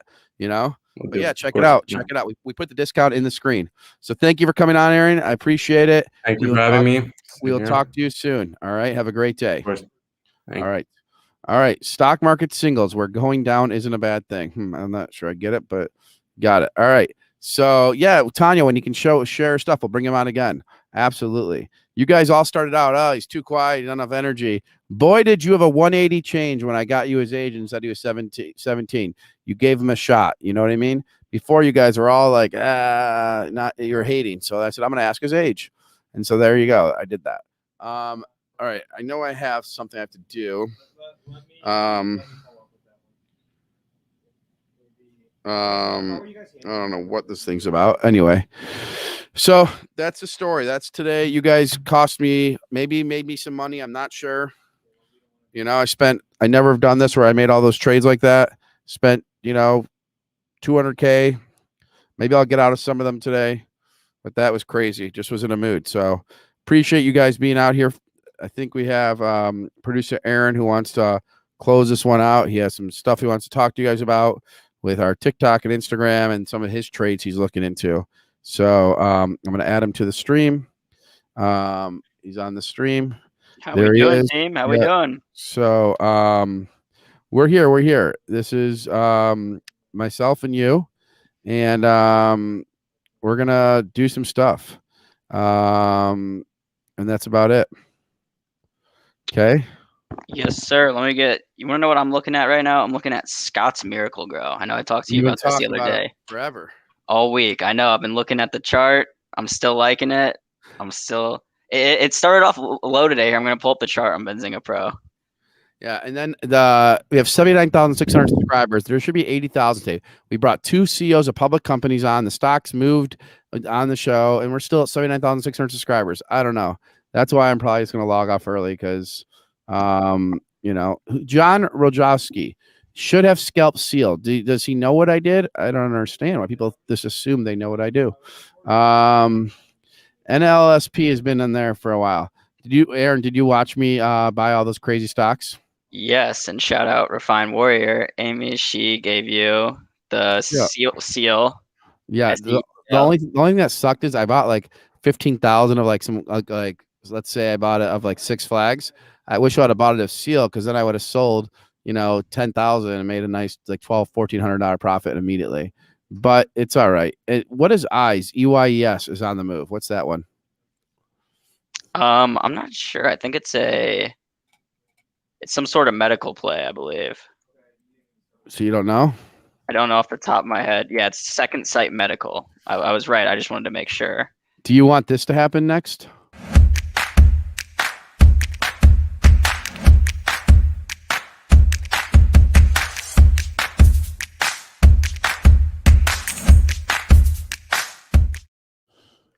That was a good one. I don't know who did that one, but that was a really good one. John Wilton. I fucking can't stand that. Do you like the features on Signals? Still doesn't work. It's insane. They're taking that feature off. So I asked them today. They're like, "Oh yeah, we've known that's been there for like 2 or 3 weeks." I got a screenshot what you just said. Sean Wilton. It's insane that doesn't work. I mean, I don't know what people think. You can just treat people that way. I mean, I don't know what people think here sometimes. That hasn't worked in 2 weeks, and they still have that up there. You're Sean Wilton. You speaking my words, man. I wish I can get you on the phone. And they're taking that off, but it's been there for 2 weeks because they had that feature, and I get it. You like that feature. I built the Signals feature. They added that on there. It doesn't work. That is BS. I'm gonna put a screenshot into that thing right now. I'm sorry. If they know a link doesn't work, guys. If you know a link doesn't work, you need to fix it when you know it. This has been like this for 2 weeks now. Signals page. Do you like this feature? If you are removing it, remove it.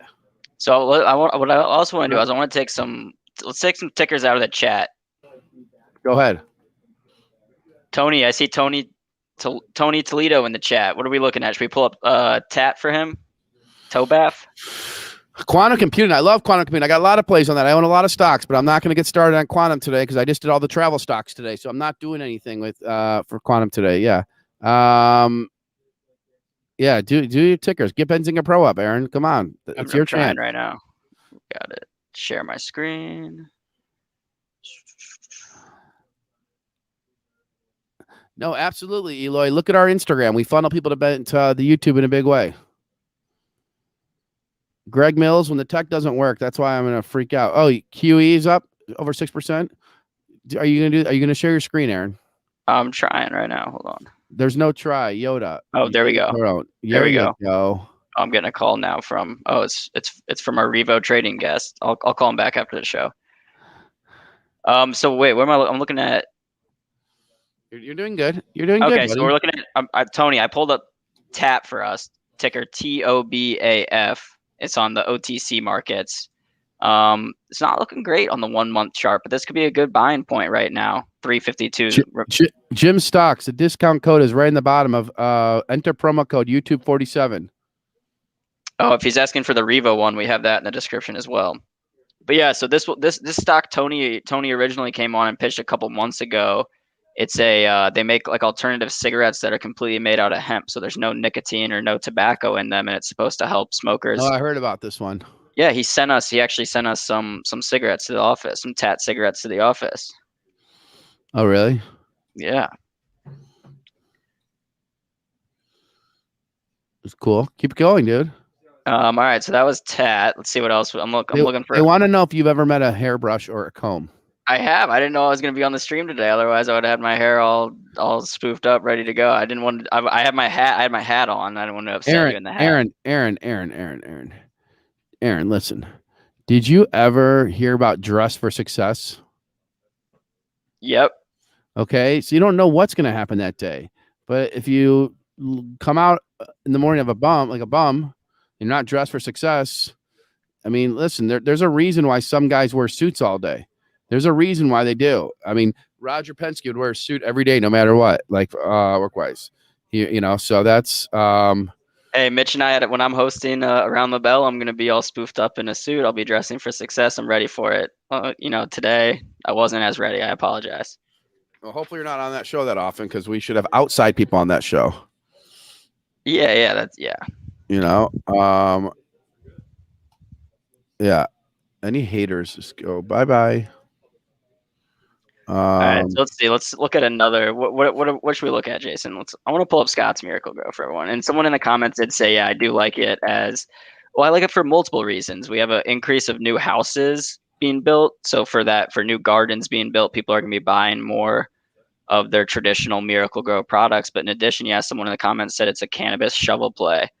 They own Scott's. If you pull up their subsidiaries, they own like 1 million different companies that are involved in hydroponics, lights, all the different things to grow cannabis. So people think it's going to be one of these smaller weed companies. I don't know why. Scott's is huge. They're like a $50 billion company. Oh wait, I'm not even showing the Scott's. Here we go. Here's the Scott's chart. So I'm looking for it to come back up here to this area where it was at 245. It's at 220 right now. I have some full disclosure. I have some open calls on it. I don't own any common stock, but I have call options on it.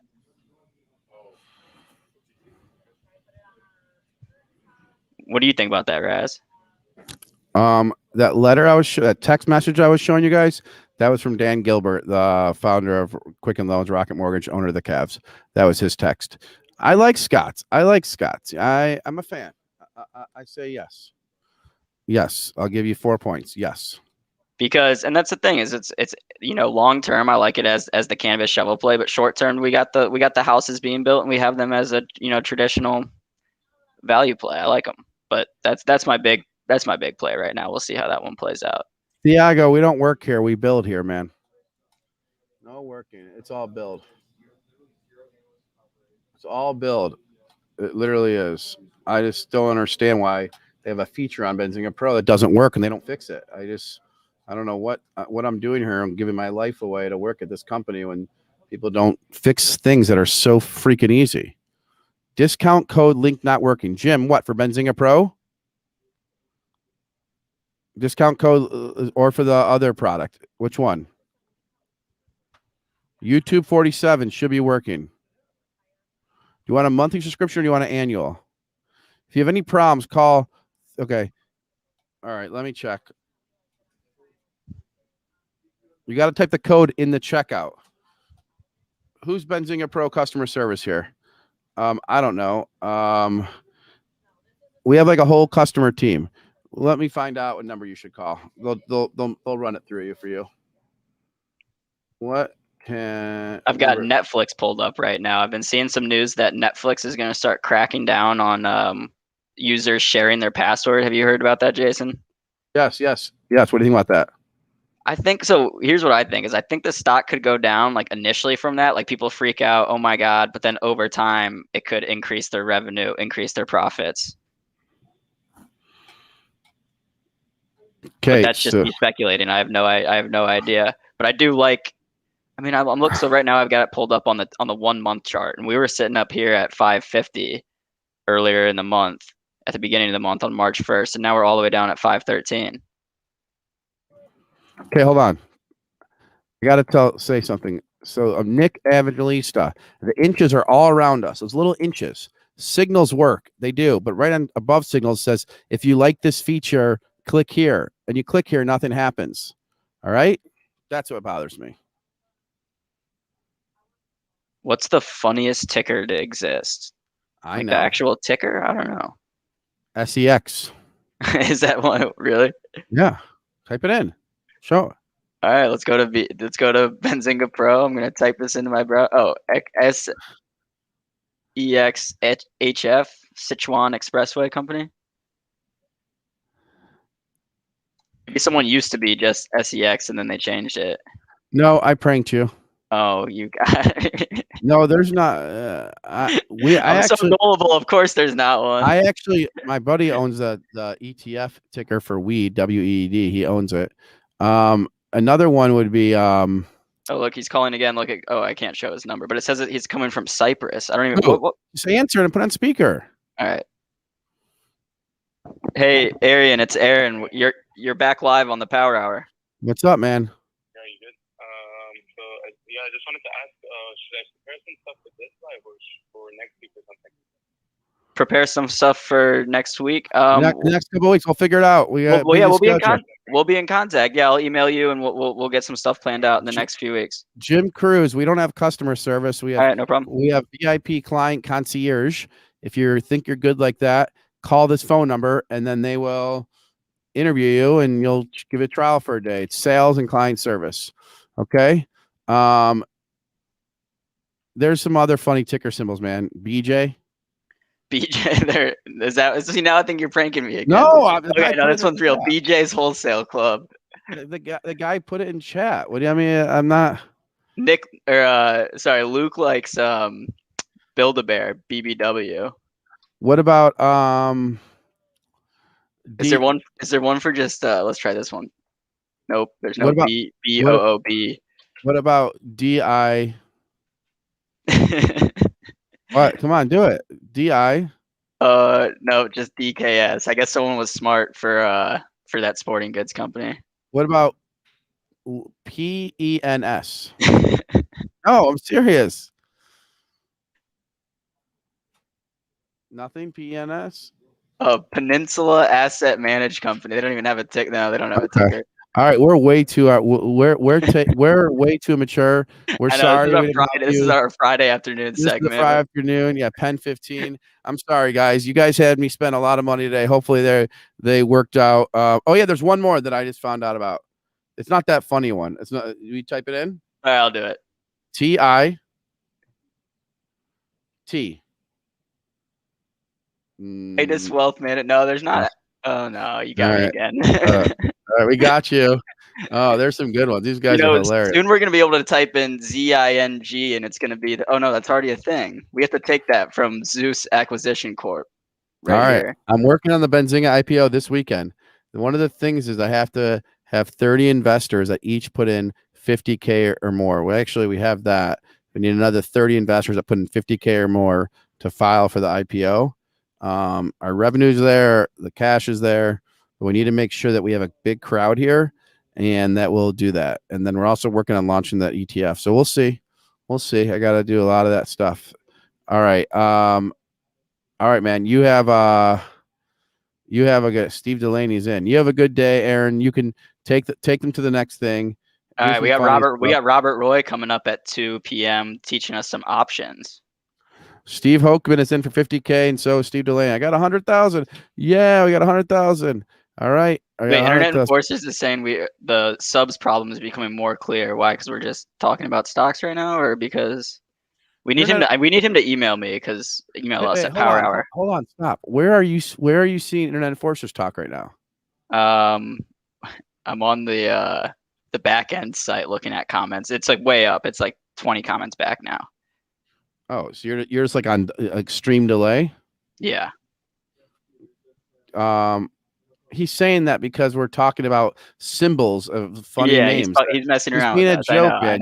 You gotta like, it's a joke, Aaron. God, Internet Fortress. He doesn't know. Aaron does not catch your joke, and he didn't catch your thing earlier that he responded to. It's hard to pick up on like sarcasm through text, through.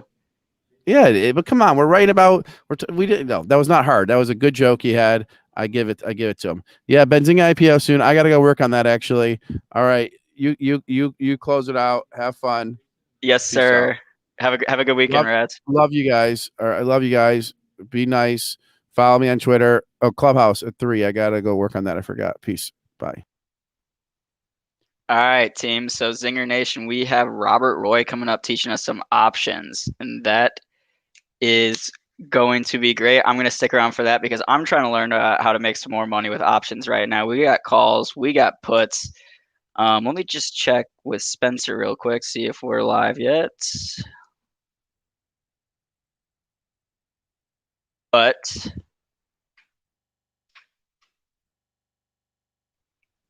we have Robert Roy teaching us options here in 1 minute. Any last tickers you guys want me to pull up on Benzinga Pro?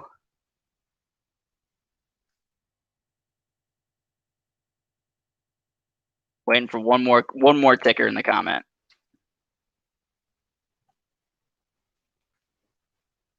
FLNT, we got it. We're going FLNT, Fluent. Oh, looking at the 1 month.